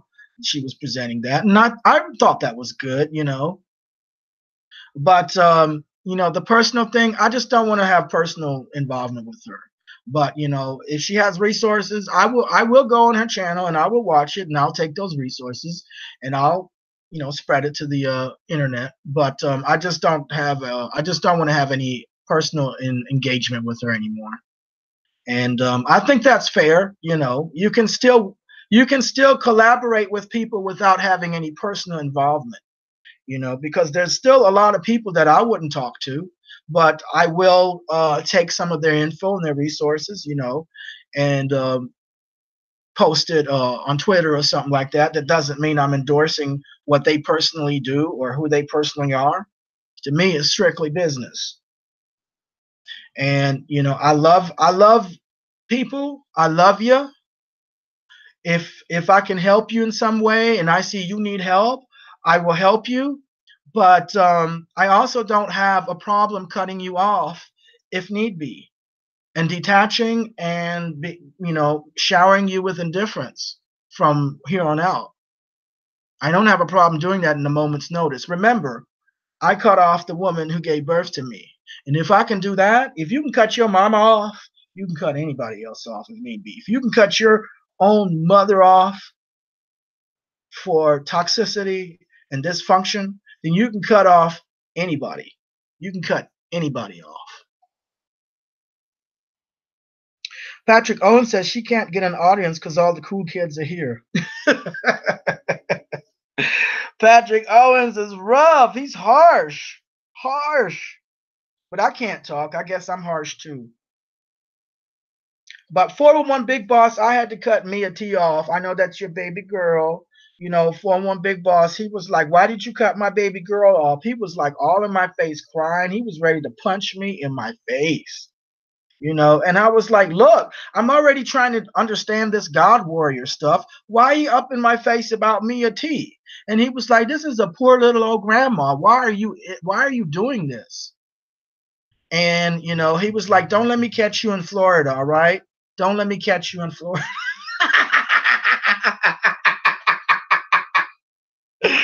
Don't let me catch you in Florida. I'm kidding. He never did that. I'm messing with him now. I love messing with my twin. People say we look alike. They get us mixed up together. He's my internet twin. He kind of does look like me. I guess we could be brothers or cousins, If we took a picture side by side, people probably think we could be related or, at least in the same band, in the same rock band. But Something Found says, I do too. It's okay, but I don't like being told what to think by anyone. Exactly. You keep doing that, JW Suicides, and you're going to keep getting roasted by other people. They're going to tear your ass off. You keep going around in this community, We appreciate your help and everything, but there's a few things you don't know. You have no idea of knowing, and I don't think you're ever going to be able to totally know.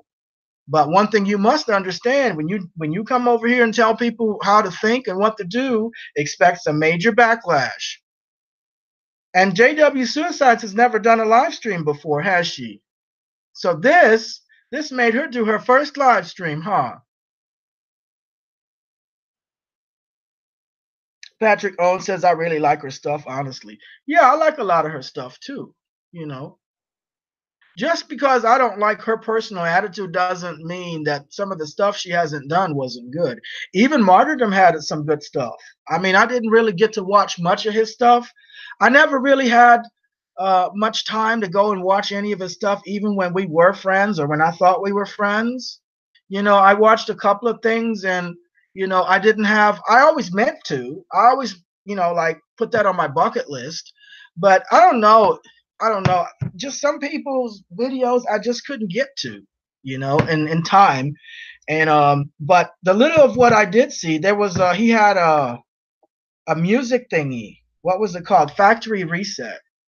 And he would just play music, and then he'd have these bound volumes open, and he would just turn the pages to different things, and he would have these songs on. And I thought that was cool. It was different, right? I mean, he wasn't saying anything. He would just have the music playing, and then he'd have the bound volumes open, and he would just page through it and let you read paragraphs, I guess important points that he felt was important that he wanted to convey without speaking. And you had these cool rock songs playing in the background, and I'm a music guy, so I appreciated that. Well, I don't know about these. Oh, he also had some Ask Jehovah Witness. I think there was one or two that I had a chance to watch a part way where he was telling me, okay, he took a clip from the governing body. Okay, let me see. Let me try and explain how he did this. And I might even explain it wrong. But what he would do is he would start the Ask a Jehovah's Witness video with something that looks like a Jehovah's Witness thing, straight up. So a Jehovah's Witness watching would think it's one of their own things. But then at some point, it would morph into a testimony from Jeffrey Jackson of the governing body, So by the time the witness realized, oh shit, I done watched Australian Royal Commission, it was too late. And I thought that was funny, but I don't, that was the couple of those kind of videos that I got to watch. And, I thought it might be I thought it might be effective for somebody. It sure, you sure can't unsee it for sure. Somebody that sees it and, they didn't want to see it, they can't undo it. Now they know. Now they saw Jeffrey Jackson. So, that's something that you can appreciate, at least I can appreciate. But at the same time, it doesn't mean I want to get personally involved with people, So I'm not knocking people's work.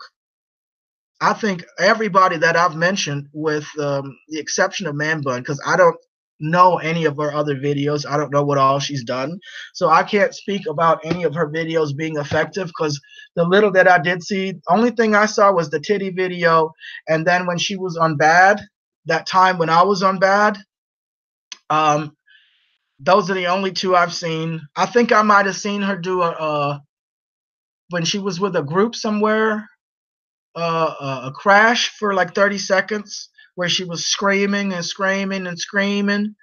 And from those 3 or 4 things, I just haven't seen anything where I personally think it's effective. But hey, I might be wrong. Maybe it did help somebody. You just never know. The kookiest stuff can make some people leave.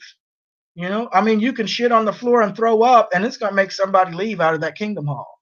You can go in there and just shit on the floor, have diarrhea, and throw up in the back of some elder's neck, and somebody's going to leave that Kingdom Hall. Okay, so I don't know if it's going to make everybody leave, but I would leave if somebody was thrown up and turned in the Kingdom Hall I was sitting in. I would leave. I don't want to get E. coli. I don't want to get tetanus. I don't want to get AIDS, and I don't want to get syphilis and alopecia. I don't want that. Alopecia, I don't want that from somebody like that. So,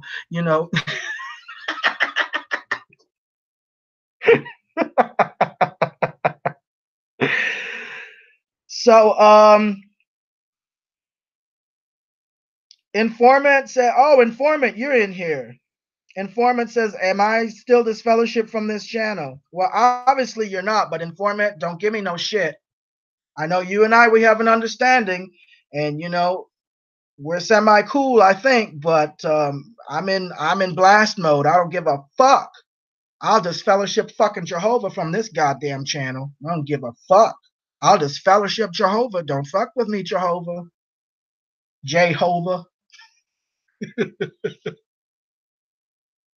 Evie Brooklyn says, Informant, as long as you don't try and tell him what to say on his own show, you're golden. And Informant, I want to say this to you. I'm sorry about your mom. I know you're going through a lot, and I have kept you in my thoughts as far as that. And I do wish you well on that. I know that's got to be really, really hard. And I'm sorry those people did you that way back in then when they made those rape jokes. That is not acceptable. And I want to make it known, rape jokes are not fucking funny. And people who make jokes about people being raped, especially a survivor of that, that's fucked up. That's fucked up. It bothers me. It does. You don't make jokes about people being raped. You don't make jokes about kids being molested. That's what gets some people shot. I'm not condoning people shooting, and I'm not going to shoot anybody. But don't be looking surprised when you hear in the news people getting shot and stuff like that, because these jokes will trigger people, and you sitting there thinking it's funny that you're messing with somebody, and you triggered this rape survivor in such a way where they might come by your house and blow your fucking face to smithereens. So don't come crying to me when it happens, because you joked about people being raped. Well, then there you go. Don't be sad when they track down who the fuck you are, and all shit happens in your life, because you shouldn't have done that. That was wrong. That's fucked up. So that's your karma, and vast apostate army has that karma, and this Trisha is not trying to understand and confront and deal with that either. And that's just from Informant. That's that karma from what they did with Informant. But there's also another fucking karma with martyrdom. because he and Man Bun brought this whole sexual predator thing out. Man Bun was right up in there. And Man Bun is right up in the vast apostate army. You got the very people that want to shit smear your project, your vast apostate army, right next to you. You got everyone in your vast apostate army telling you this. I don't know what kind of cop, a security guard or prison guard she's supposed to be, but I would not want her to secure any prisons here in California, because I know what kind of people, prisoners, they're highly manipulative inmates, highly manipulative. And if she is that easily fooled and manipulated and influenced with some motherfucking online XJWs, how much more so some inmates, some criminals? Nah, no thanks. I ain't gonna feel safe around her. Hell no. Informant says Trisha doesn't know about it. Yes, she does, informant, because I know 3 people that have told her. For sure. Joe Martz has told her. Joe Martz. That's why she kicked his ass. She's got tired of him telling her the truth. She knows, informant. She knows.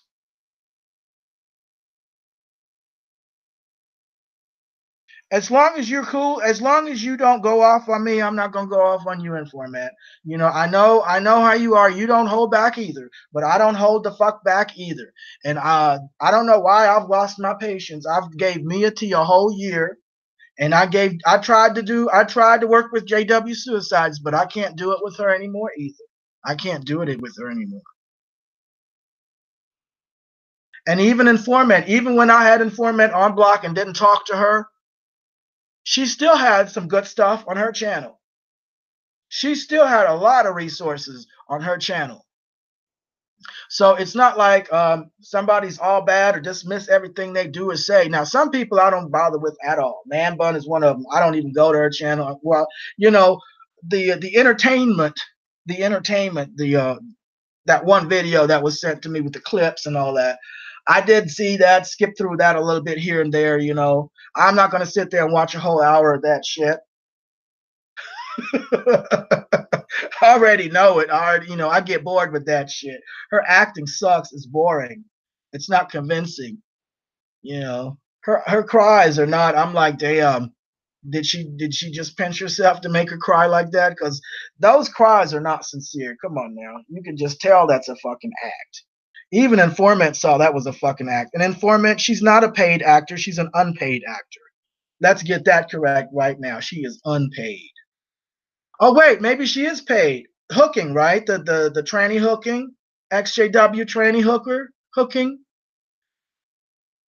Well, listen, no trans person I know would show their titties like that unless they were a hooker. You're not going to show your titties like that. That's a hooker. That's a histrionic male to female who now claims she wants to go back to male, tranny hooker. Okay? Her girlfriend is a hooker. She's out and open about it. She's not hiding it. I don't know why she wants to hide. I don't know why Man Bun wants to pretend like she's not. But both of them is hookers. They's hookers, boo. They's hookers. They tried to get me on that hangout to give them a little money for hooking on the cam. That girl had her titties out in a dildo, ready to get down to business, and didn't even fucking warn me. I had no warning. You know, it was all like, just come over, you know, come talk to us, come hang out with me and Amanda on the hangouts. Come hang out. After about the 6th or 7th time, I was like, shit, okay. It was 11 o'clock at night, right? And they knew I was drinking. I told them I was drinking a little Grey Goose. I guess they thought I was drunk now, and I was, you know, ready to be influenced or something. Did not warn me. This was a total 180 from all the conversations Laura and I had. I mean, Laura never talked to me in any kind of way, in any kind of direction in that way. And, you know, we had platonic conversations. I mean, you know, we flirted or whatever, but I flirt with all kinds of women, and they know, you know, we know our place. We know it's not, we don't go there, right? So I was shocked when I got on that Hangouts, and like I said, as soon as I clicked, boom, her titties, and she had a dildo in one of her hands, smiling. So, I said, let me get a good look at those titties. I said, all right, she did good for herself. She did good for herself. But then I was done because I did not want to see her shove that dildo in her ass. I did not want to see that, baby. Please, no. Listen, I'm gonna make a confession, and I know you guys might laugh at me, but I'm not an ass person. I don't believe in anal sex for me. I just think there's shit that comes out of there, and I just don't feel attracted to that thought. I don't feel attracted to giving and certainly not receiving. Okay. And I don't watch it in porns. It's just not something that attracts me. Anal sex. I'm not bashing people who do it, but it's just for me, I keep thinking of E. coli, Escherichia coli. No, it's not a black girl. It's a disease. Escherichia coli. Okay. Escherichia coli and fucking all kinds of diseases when I think of anal sex. I know that might be small minded or biased or whatever you call it, but I'm not touching shitty ass. Okay. I don't condemn people for anal asses or whatever, but I just don't, me, it just doesn't do anything for me. Okay. So I was not going to sit there and watch her shove that dildo up her ass. I was going to be traumatized. I was already traumatized by the thought of the probability of that happening if I stayed on that live stream. I mean, on the Hangouts long. Okay. And Man Bun was in the corner with her clothes on, with her hat to the back, hunched over, rubbing her hands. I guess she wanted to see my stuff. She was going to use Laura to show her stuff, and then they were like, oh, well, let's see you, handsome boy. Let's see you, you handsome guy. I bet you're big.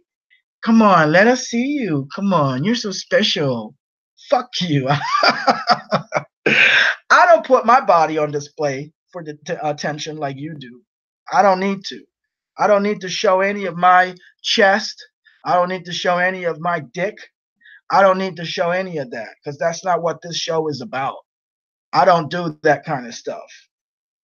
But only hookers will show their titties and their genitals. Hookers, because they can't clock in like you and me. They can't clock in to work. They got to get it where they can get it. You see? Because isn't it against the law? Unless you live in Nevada at the Bunny Ranch. But they can't. They got to get it while they can, wherever they can. So what better way than to go over here to the XJW community where there's already a zillion sexually repressed people and messed up and lonely people. So hey, it's a gravy train up in this bitch. I totally get it. Go on and get it, man. But I'm not I'm not the one. Hookers don't have boundaries. You can't be friends with a hooker. Hookers don't have normal relationships. They can't because they're prostitutes. They're sex workers. They can't have normal monogamous relationships or friendships for that because anytime, they have quote unquote friend, it's always, especially if it's a male, that's a potential customer.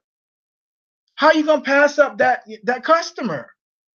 No. So they're going to show you the tits to, let you know, hey, this is available. If you want to get a little more, hit me up. Let's talk. For a small nominal fee, you can get the whole full course just for a small price, small nominal fee. Shit. I need $50 to make you holla. So yeah. Evie Brooklyn says, and this is the part of this rant where I'm lost. Shit. Informant says, how did we get here from Trisha? Question. All right, I'm gonna get back to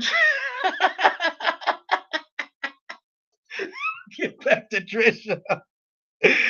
I like Trisha. I still like Trisha. I don't really care for Manny Bun. I don't really care for her. So I guess I'm trying to, I'm trying to be easy on Trisha. I'm sure she doesn't think so, but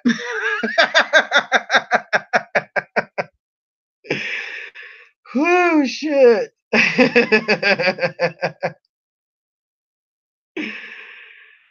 Wake and Possum says kind of kills my appetite. Thought about a bacon sandwich, but Bob, Ant, ask a question. Can you please scroll up? All right, let me scroll up. Wake and Shake says, Bob, what the fuck you on about now?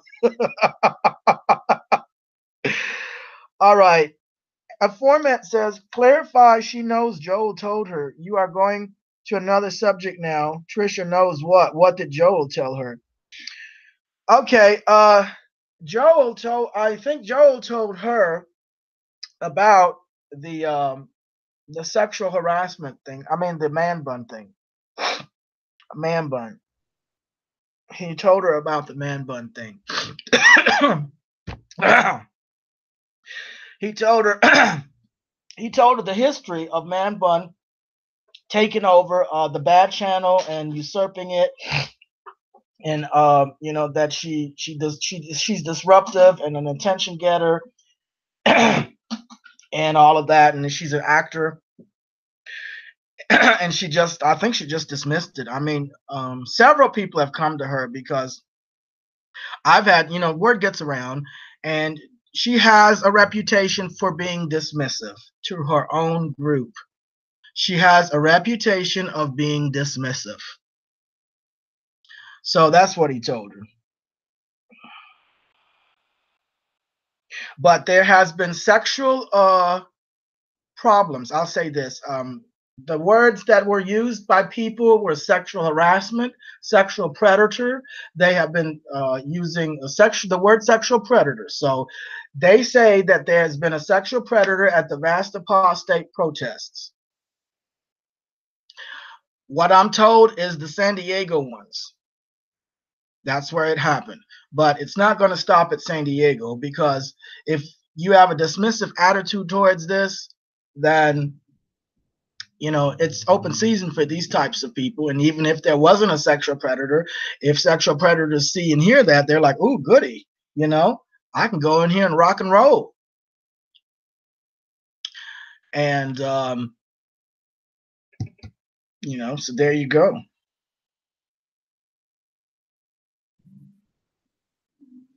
Informant says, we weren't talking about Amanda. We were talking about rape jokes. We were talking about man bun too. We were talking about man bun too. I'm trying to give her something to live for. She's getting some attention, a little attention for a while. I'm not always going to be able to do it, but she's getting a little something, and she's going to, she has something to live for now for a while, temporarily, until I'm moved on from something else. And then she'll have to think up of another act to get, to get a little bit more.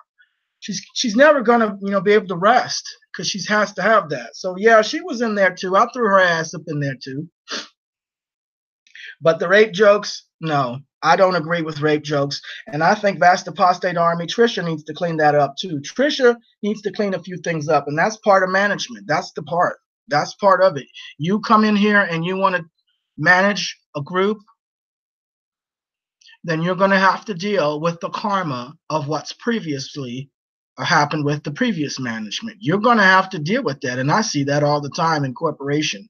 These managers want to come in and be completely clueless and want to remain clueless. Oh, no, I don't know anything. I don't want to know anything. I don't have anything to do with that. Bet you in the VAA, you're going to have something to do with it. You're going to have something to do with it. You took this on. This is group karma. This is called group or community karma. And folks, whatever was going on before, people making rape jokes and fighting with people, this and that, back and forth. Now, you can pretend like you don't want to know, but if you don't clue yourself in, you're still going to face that karma, because those people that were hurt, they're not going to stop. They ain't finished. And just because you're new on the scene doesn't mean shit to them. That's what I'm saying.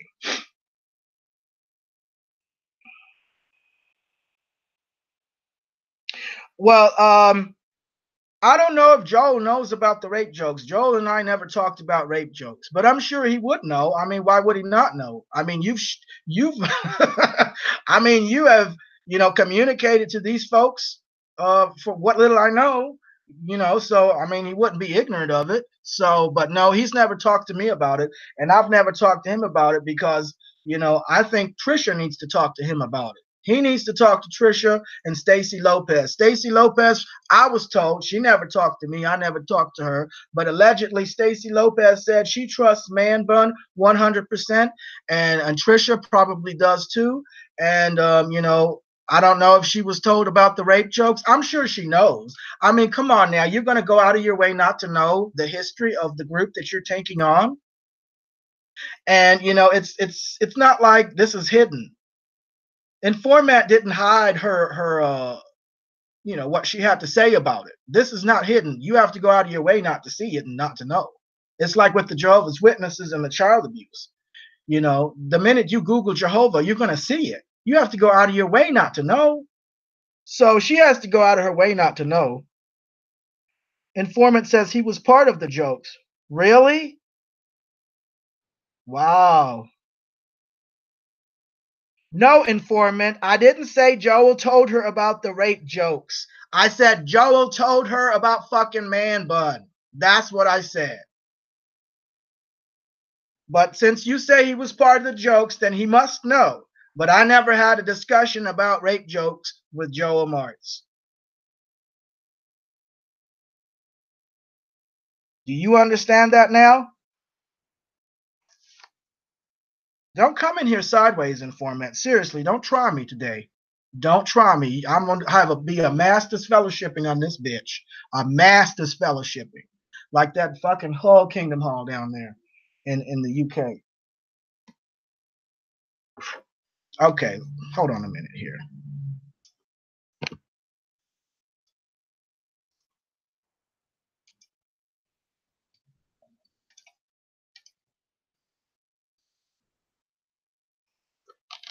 Let me get in here. Okay, informant. Now you're taking up the whole thing here. What you want to say? But weren't we talking about Man Bun?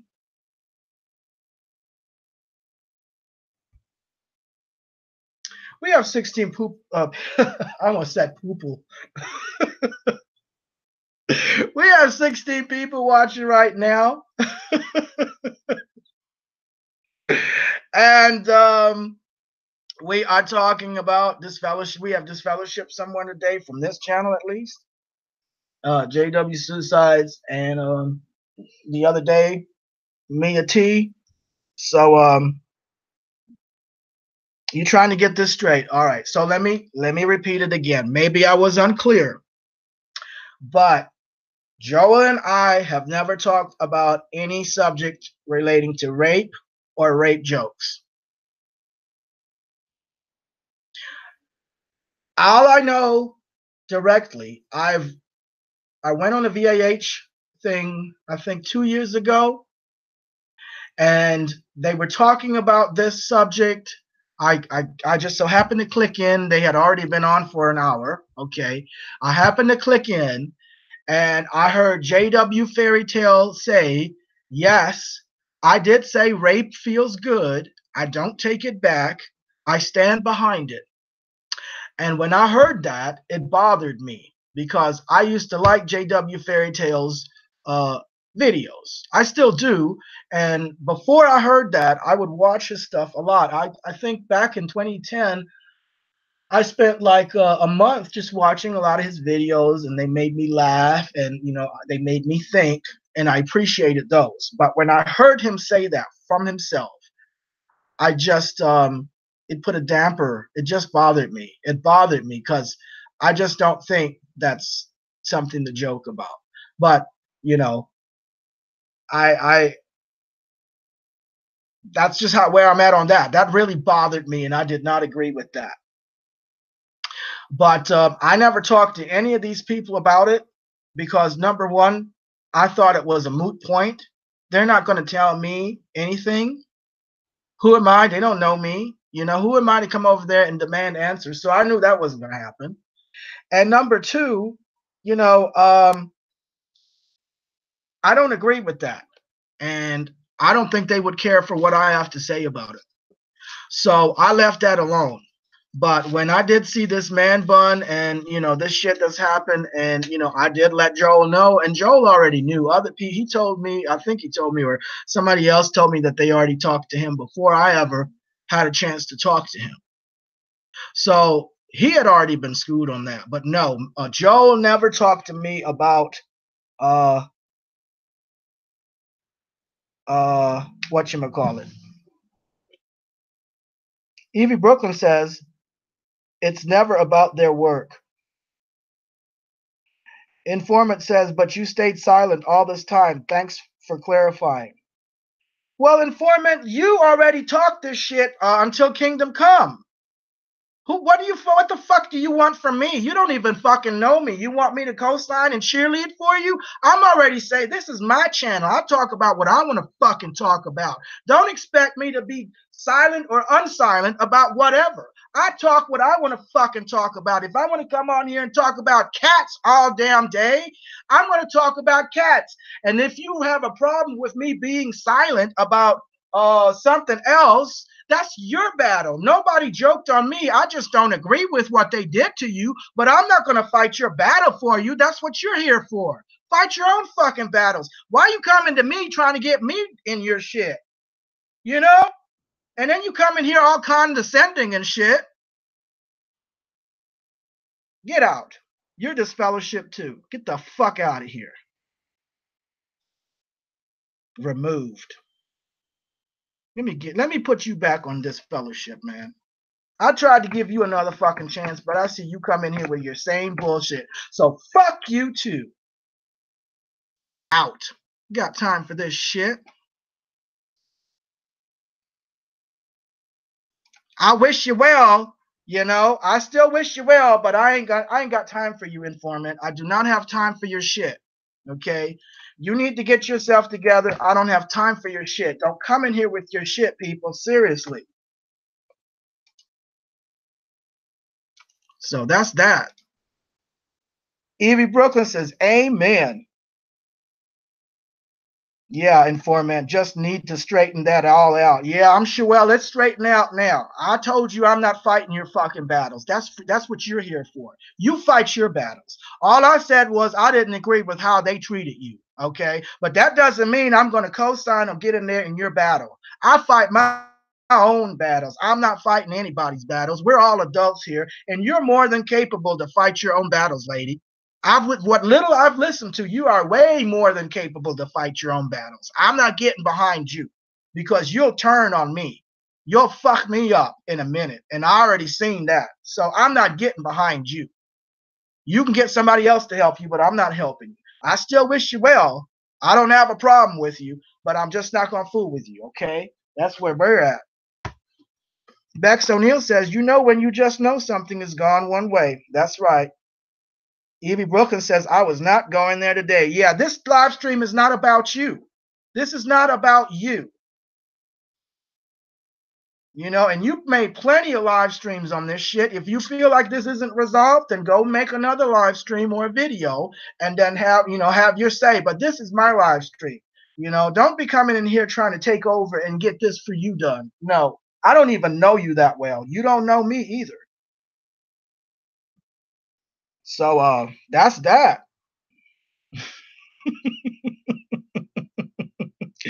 All right. We have 17 people watching right now. I know people are being entertained. They're like, this is better than Jerry Springer. Isn't it though, right? Isn't it? Bex O'Neill, that's right. Evie Brooklyn says, I did not agree with the frat boy humor against her, but I thought she could fight her own battles. I got accused of staying silent. Fuck that. Yeah, fuck her ass. We ain't here to fight your battles. We are not here to fight your battles. Shit. How you know I stayed silent? Just because I don't put it on my YouTube didn't mean I didn't have something to say and didn't talk to people about how I didn't agree with that. And what the fuck am I supposed to do? Okay, I don't agree with it. Now what? What's going to happen? Now what? Now I said I don't agree with it. I don't think what they did was right to informant. Now what's going to happen, people? What? Is JW Fairytale or whoever said it going to come out here and apologize now? Now that Bob Smith said he didn't like it? Nobody gives a fuck if I liked it or not. Those guys don't give a flying fuck about what I think or have to say. They don't give a fuck. Why should they? They don't know me from Adam. I'm just a screen name. So now what? Now that I've said it, now what? What was supposed to happen? What? Nothing. Nothing. Seriously. Don't come in here with that shit in format. Do not come in here with that shit. Because I don't have the patience for you either. Evie Brookins says, I do not agree. Okay, I already read that. Something Found says, same here. I apologize for not joining to assist, but she was still mad at me. I still feel for her. Yeah, I still wish her well, but you're not entitled to me in format. I don't give a fuck who you are. I don't give a fuck who you are. And I'm not afraid for you to find out information on me. I already been doxxed. My shit is all over the internet. So I don't give a fuck if you know who I am. My address, come see about me if you want to. I don't give a fuck if you search me and find me and all this here shit. I've already been doxxed. So you can't fucking dox me. Not that I fucking cared to be doxxed. I made this channel and I didn't show my face for a reason. And here's why I didn't show my face for a reason. Because I wanted that Zeb Henry Elder. When I opened this channel, I knew what the fuck I was going to do a year or two before I outed his ass. And I wanted him to think he was doing some Sherlock Holmes shit, finding me. That's why I never put my picture on this fucking channel. Because I wanted him to have the feeling of having researched and investigated and caught me and find me. So he would dox me. And that bitch did exactly what I thought he would do. I had a checklist on that bastard 2 years before I outed his motherfucking ass. And he sure as shit came on here and doxed me thinking he done found me out. And that's when I had his fucking ass. I had his ass. Because I'm easy to fucking find. I don't hide. That bitch, all those motherfucking Jehovah's Witness elders that I outed, they know where I fucking live. None of these bitches have come by yet. None. Nobody's called and nobody's come by. And it's been 2.5 years, this shit. So I don't care if you find me or not. You got my stuff already. You all up in my shit. You all following people that's following me and adding people that I've added and video and channels and shit like that. I don't give a fuck. I'm not afraid of you. Shit. And you don't have any entitlement to me in format. You never stuck up for me. You remain silent on all kinds of shit about me. I'm not looking for you to help me fight my battles. I never seen you try to co-sign for me. Why the fuck you want me to co-sign for you? Fuck out of here with that shit. But I still love you.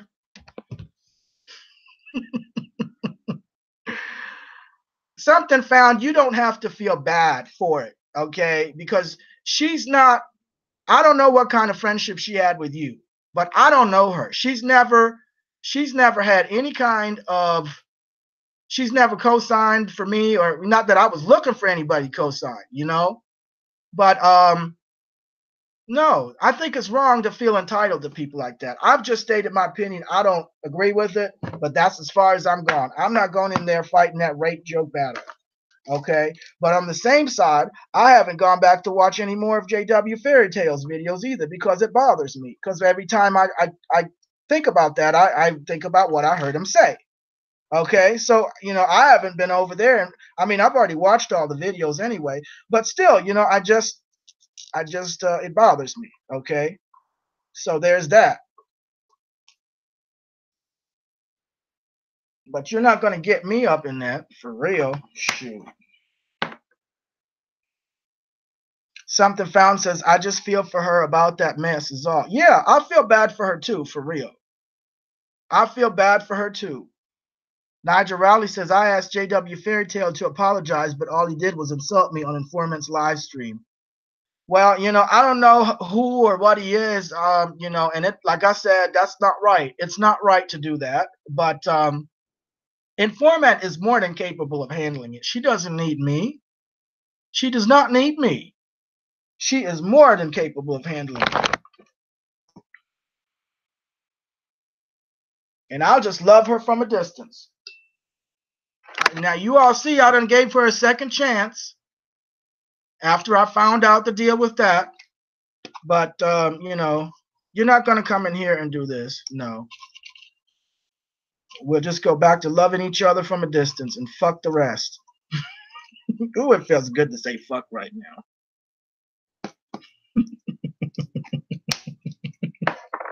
Are you all disappointed in me? I mean, I've been cursing so much and roasting so much, you know. I've been making all these long live streams. Don't you guys ever get tired of me? Shit.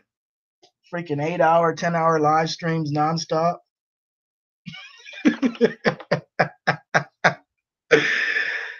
Patrick Owens says, I can't stop loving Tom. All right. I mean, you know what? It's a sad thing for me because when I heard him say it, I don't know. I still think the videos he did back then are really cool. But me personally, I'm bothered because I'm a sexual abuse survivor, you see. And these kinds of jokes, they hit home to me too. You know what I mean? They bother me.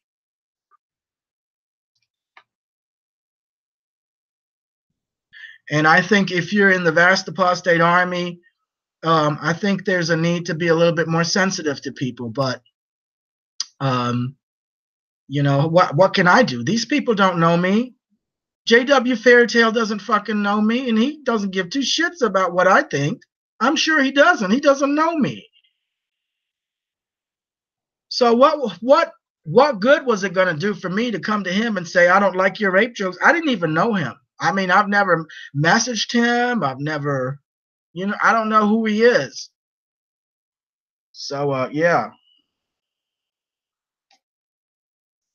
Evie Brooklyn says, don't stop till you get enough.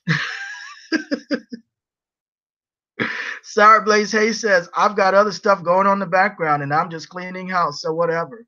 Yeah, that's true. I'm going to play some music while we talk a little bit. But, you know, let me see what I've got here.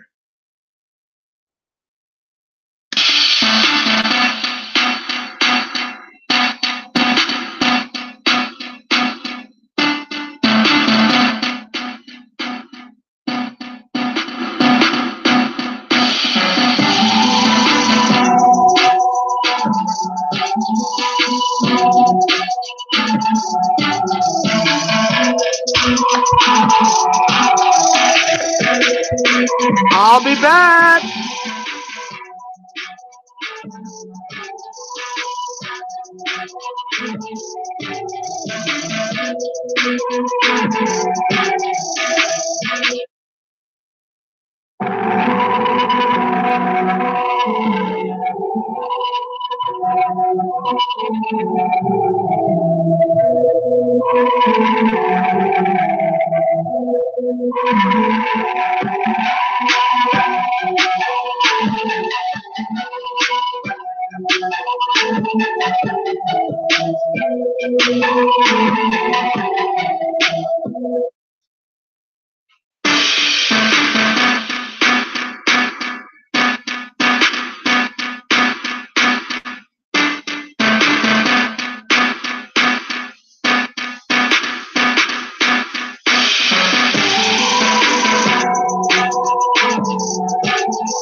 right, I am back.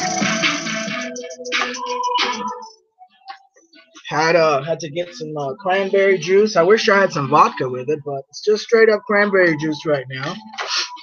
And we are talking about, we've got 16 people watching right now, and we are talking about Sunday Apostate Disfellowshipping talks. I thought I was just going to do a marking, you know, reproof, rebuke, but I ended up disfellowshipping 2 people from the Bob Smith Kingdom Hall. And so, yeah, how about that? Just a mess, ain't it? All right. Patrick Owen says, Tiger, do you have some kind of problem with me? I don't have anything against you. What's going on now?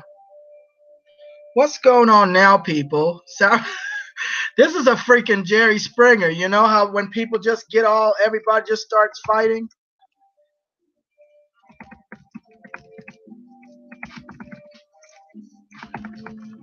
Everybody just starts getting up and fighting. Everybody was kung fu fighting.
All right. Hope you enjoyed that break. You know, I really do think that this drama in the community is really a blessing from Jehovah. It's a blessing, folks. I know that a lot of people don't seem to think of it that way, but I think in the overall big picture, there needs to be some conflict that needs to be addressed. Life has a lot of conflicts. It's riddled with conflicts. And I think it's good that we are able to express any kind of way we want right now, right here. At least me, I can express it, and I feel good. I feel good. I don't have to worry about being smacked down. I don't have to worry about losing someone because I'm expressing how I see things and feel about things and expressing my experiences. And that feels really, really good. It feels good. You know, when you're thinking about being shunned and you're living your XJW life and you start feeling sad about not having family, realize that there are some advantages to it. There are disadvantages and advantages. Something Found says, Bob, I have love for you up close. Nigel Rowley says, it's been an interesting weekend. Dentist tomorrow. Ew. Wow, Nigel. Good luck on that. I hate dentists. That's traumatic. I don't like dentists. You know, dentists, they get a lot of slack too from people. Lawyers and dentists. But don't trust lawyers, trust me. You have to know how a lawyer thinks in order to understand a lawyer. You can't just understand, you know, just with the regular everyday understanding. But these conflicts, a lot of people going around saying, oh, I wish we could just stop these conflicts, blah, blah, blah. But the thing is, it's part of the equation. You can't have a day without a night. Your day's not complete without a night. You can't have light without dark. And we all have both light and dark. And for you to constantly suppress the dark, you're not going to make it go away. It's just going to come out in ways that are uncontrolled and that could probably hurt you. So when you do bring it out in a controlled fashion, whether you handle it, you know, efficiently or not, at least it's out and you're aware of it. And so I am very, you know, I'm very pleased with the fact that we've been able to address these issues and deal with these conflicts. Obviously, Informat has a problem with people who didn't speak up earlier. You know, I don't know why, but obviously she did not appreciate me not saying anything earlier. And same thing with you, Informat. And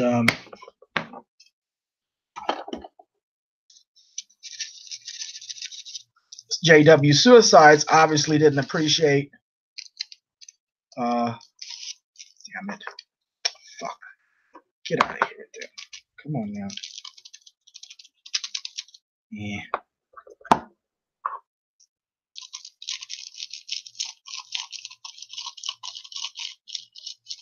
Obviously, people have conflict, you know, different opinions and different thoughts on each other.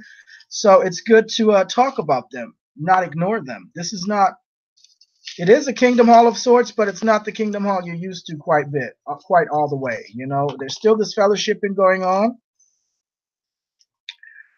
There's still marketing going on and this and that, but it's not 100% the same. And in the sense it's not the same is that you don't get to tell me what to do on this Kingdom Hall channel. I'm the Jehovah of this Kingdom Hall right here. I'm the governing body. I'm Jehovah. I'm the elder. I'm the circuit overseer. I'm the ministerial servant. I'm the regulator and the controller of this channel. And you don't come in here and tell me how to run this channel. You can make your own channel, and then you can go in there and run it as you see fit. And I will not come in there and tell you how to run it. I'm not going to come on your live stream. If I come on your live stream and I hear something I don't like, I'm going to click off and move on. I'm not going to go in there and tell you not to do your live stream. I didn't even bother with Zeb Henry when he doxed me. When I was being doxed, I didn't bother. I wanted him to dox me. I wanted him to do it. And that fucker did exactly what I thought he was going to do. He was so predictable. I know he thought he was much smarter than me, you know. I know that he thinks he's much smarter than me. But now he realizes he walked right into my setup, you know. But that's like a year and a half after the fact. That's like a year and a half after the fact. You know, 2020 is always in hindsight, right? Too late now.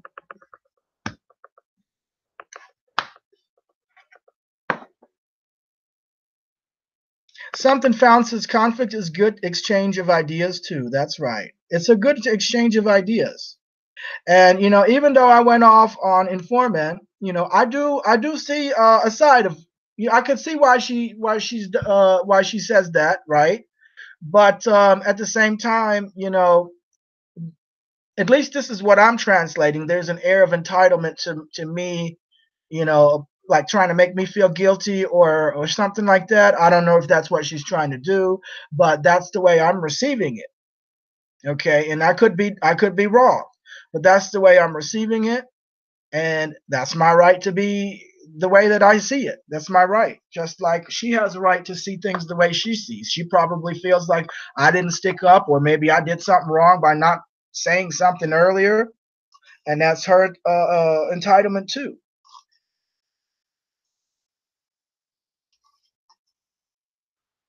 But she comes in here with this little snooty thing, you know, and coming at me sideways, and I'm not going to have that.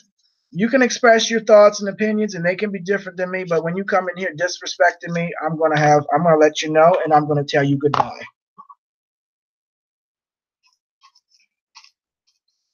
But I still wish you well. I still wish you well. You know, I know you're going through some stuff with that's really terrible. That's really a terrible thing to have to go through when your mother or you know when someone you love dies. That's really it's something. You know, so um, I do note that,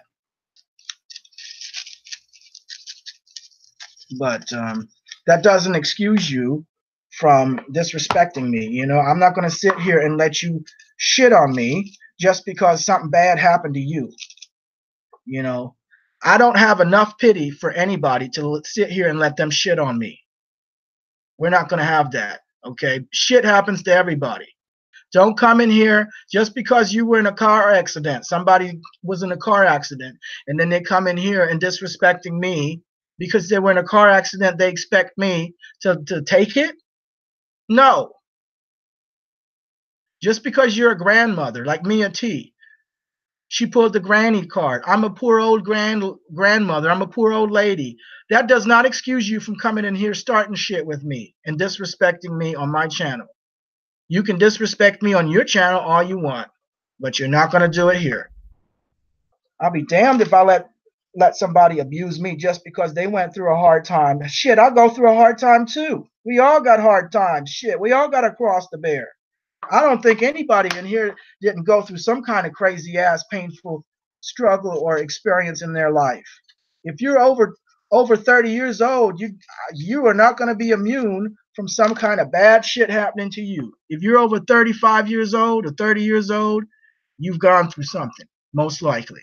And I appreciate that, but I'm not going to give you a free get out of jail card to shit smear me and come in here and disrespect me and start some shit because you went through something.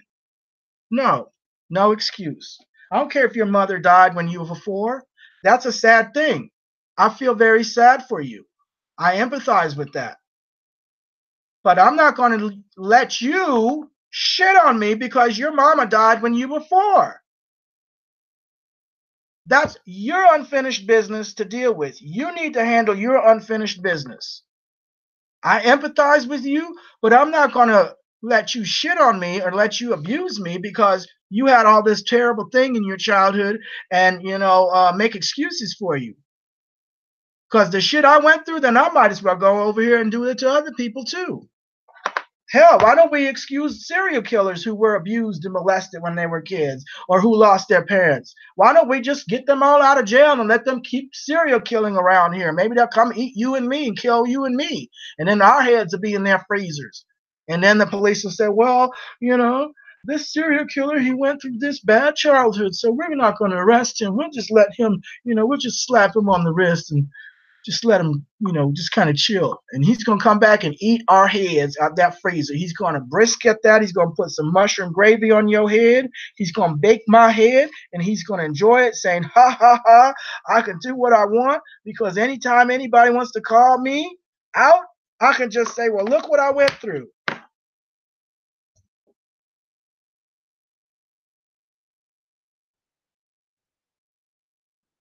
Nigel Rowley says, Bob, I think you did comment in the comment section of a particular bad episode about the rape jokes.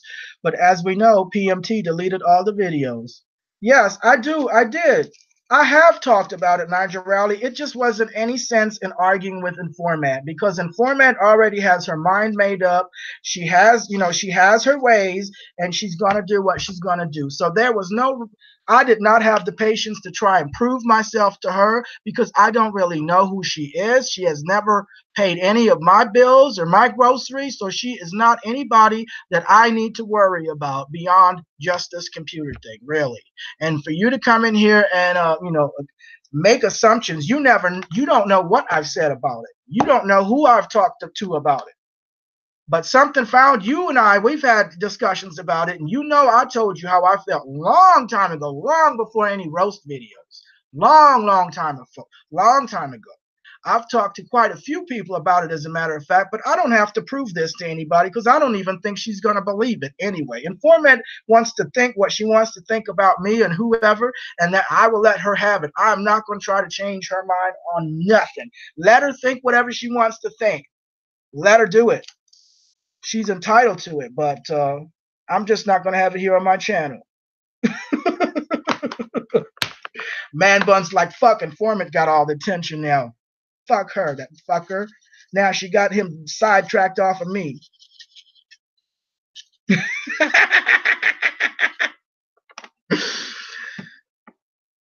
Sorry, Blaze Hayes says those are excuses. No, everyone needs to be responsible for themselves. Look what we all went through. Come on. Yes, Bex O'Neill says in sour bracelet breaking, it's saying accidents, clumsiness happening a lot, but not so much for the fire signs. Something Found says yes, Bex, but fire signs personalities just are exacerbated, both light and dark. Yeah. We all have light and dark in ourselves. I have a very dark side to myself when I feel threatened or when I get triggered when there's a predator trying to get at me. And when I say predator, it has to be pretty extreme. I don't see anybody on the XJW community. I mean, I haven't given people the opportunity to do extreme shit to me either. But when I got Gregory Mintz, the man who sexually abused me and violently beat me throughout my childhood, when I was ready to get him, I was ruthless and cold. And I realized there was a very dark side to me. And it had been repressed for a long time because of the abuse. But I realized there was an anger, a rage inside of me, and it was ruthless now. I was ruthless with that man. That's why he died, because I let him know, I'm getting you. It might not be this year, but I'm not going to stop. I'm not going to stop. And he knew this. So he understood for the rest of his life, because there's no statute of limitations. And he knew now that he was on the pedophile database. So he knew it was just a matter of time. And I was coming for him. I was not going to kill him physically, but I was going to kill him legally. And I did. I did. And it wasn't me that really killed him. It was his own guilt. He just knew that I was not going to. I'm relentless. When I get fixated on something, it is a done deal. I am relentless. I'll tell you a story about that. When I was a little kid, I think I was about 5 or 6 years old.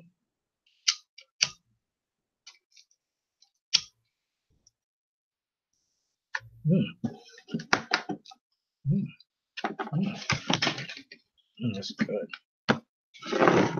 We got some Chem Dog hybrid. You ever did Chem Dog, Sarah Blaze Hayes? So let me tell you about this. About 5 to 6 years old, and we were in Bad Nauheim. This is in Germany, Bad Nauheim. Let me show you the park where this happened. Bad Nauheim, Germany. Park.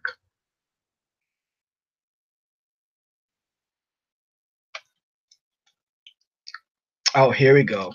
This is the park right here. So I'm going to do a screen share to go along with this story. About 5 or 6 years old, I lived in Bad Nauheim, Germany. And this is the area here.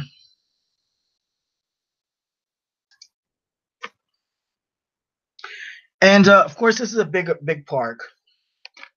And there's water there, as you can see. I'm trying to find a nice picture.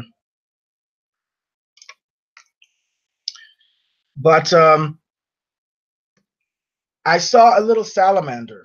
I was at the edge of one of those areas there with water. And I saw a little salamander, a little green salamander. And for some reason, as a kid, I was just fascinated with salamanders. And I saw this little salamander, and I wanted to get it. And it was sitting there at the edge between the water and the dirt, the ground. And the incubator told me not to. So she prevented me from getting it. But I didn't let that salamander go. In fact, all the way home, on my walk home, I couldn't stop talking about that salamander. The rest of the night, salamander, salamander, salamander. She could not get me to stop talking about it or thinking about it. The rest of that night, I went to sleep dreaming about it. And the next day, I begged her to take me back to that park. Salamander, salamander, salamander. So she figured by now this salamander would be gone, right? It's a little tiny creature, you know, it's a big park. This kid is not going to find this little animal. Okay, I'll take you to the damn park. I went right back to that same spot. That salamander was still there, and I got him this time because I brought a glass with me. Oh, yeah, she was humoring me. I was like, Mom, I want to take a jar with me so I can put it in there and keep it. And she was, you know, she was humoring me because she was just sure that little salamander was not there. And do you know that salamander was still there? And I scooped him up and took him home. Yes. And I did not let go of that salamander. I knew I was getting that salamander home with me. So, yeah. I have a ruthless side when it comes to predators, but let me preface this. The predator that I'm talking about is the person who abused me. And I've experienced something about myself that I didn't know I had in me, which was a very, very ruthless side to myself. There was no mercy on him. I had no mercy on him, and I had no mercy on the woman who gave birth to me in exposing her. And I'll tell you something. If I get a phone call from the DA Monday, tomorrow, and they said, hey, we've arrested your mother, we've got the pedophile database, we want to indict her, we want to prosecute her, can we count on you for your testimony? I will fly over there so damn fast, or I'll do it from here, from a court circuit television transmittal, without losing, in a moment's notice, without hesitation. I will see her put in prison and won't lose any sleep over it. And when she dies, I won't give a two flying fucks. It'll be just like lint, just like laundry lint. That's it. I don't feel any kind of way about laundry lint.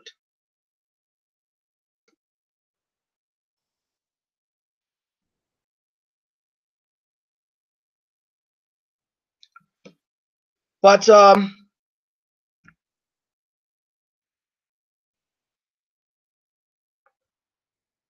I don't really like doing stuff like this. I don't like telling people off, but at the same time, it's a fact of life.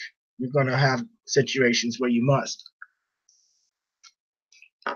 And you might not always be in the right, or you might not always do it in the best way. You might be right, but you might not have done it in the best way. But that's just how it is. This is where I am right now. This is where I am today. Tomorrow, I'm going to hopefully be more advanced. I'm going to grow and mature more. But right now, I'm less mature than I am next week or next year. I'm going to not be as advanced as hopefully I would be next year. This is where I am now. This is where you are now. And Informant, I've heard you talk shit about me on your live streams. You took them down, but I've heard you talk shit about me. Okay, so don't come in here looking for me to co-sign for your motherfucking fights, because you talk shit about me on your own live stream. I've heard you talk shit about me. I've come to one of your things and where you talk shit about me.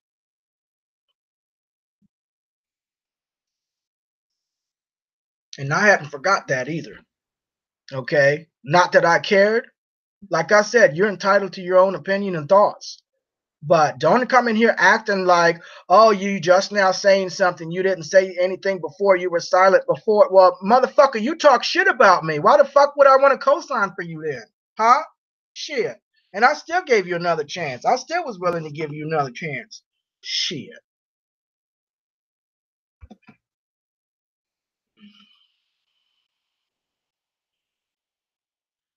Derek O'Hare says, amen to that, Bobby.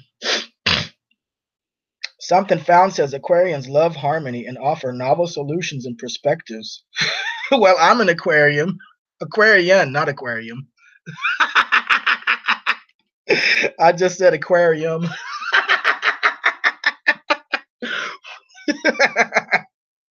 Something Found says, thank you for the space shots. They are comforting. Well, you have to see the bigger picture. You know, when you're living your life, your experiences, they're huge. They're like a big TV or a movie screen. You're at the movies, it's a huge big screen. And you can get lost in your own self and in your own problems and in your own highs and lows. You can get lost in your own life and not understand the perspective of where you are in the bigger picture of things. This whole earth is invisible compared to the rest of space. The whole earth, let alone you and me. And that's pretty humbling in some sense. It puts a perspective on where you are and where your conflicts and your troubles and your joys, your happiness, whatever, all of what you've lived and what you will live. It puts a perspective, because when you look at the bigger picture, you see that it's completely invisible. That doesn't mean it's not valid or important, but there's a lot bigger things, a broader perspective to try and reach for. And within that broader perspective, you must be able to laugh at yourself. There's humor. There's humor to be looked at, because if you can't laugh at yourself, you're going to take yourself too serious.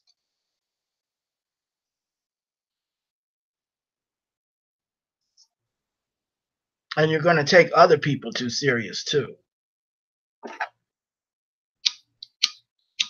And plus, I like space. I checked out a telescope. We have some cool libraries around here. There's a library that lets you check out telescopes. So I have this desktop telescope that I've been kind of playing around with. And I always try to look at the space cams, the live feeds of NASA and things like that. We have a JPL down the street. We have a NASA down the street here, JPL. Not literally down the street, but I think it's like 10 minutes drive away. So we do have astronauts and NASA folks out here.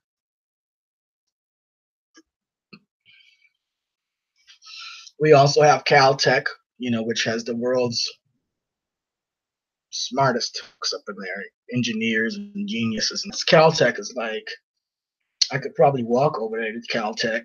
It'd probably take me a 20-minute walk. It's a real nice area too. They have a really nice library. I love visiting the library there. I used to go in there and do a lot of studying, but now sometimes I go into the Caltech library when I need to do some work, and I don't want to go to my co-working office, and I don't want to do it at home, and I'm tired of the main library that I usually go to. I don't like going to that main library because the bathroom's never all that clean, and it's not that they don't clean it, but the homeless people there, they use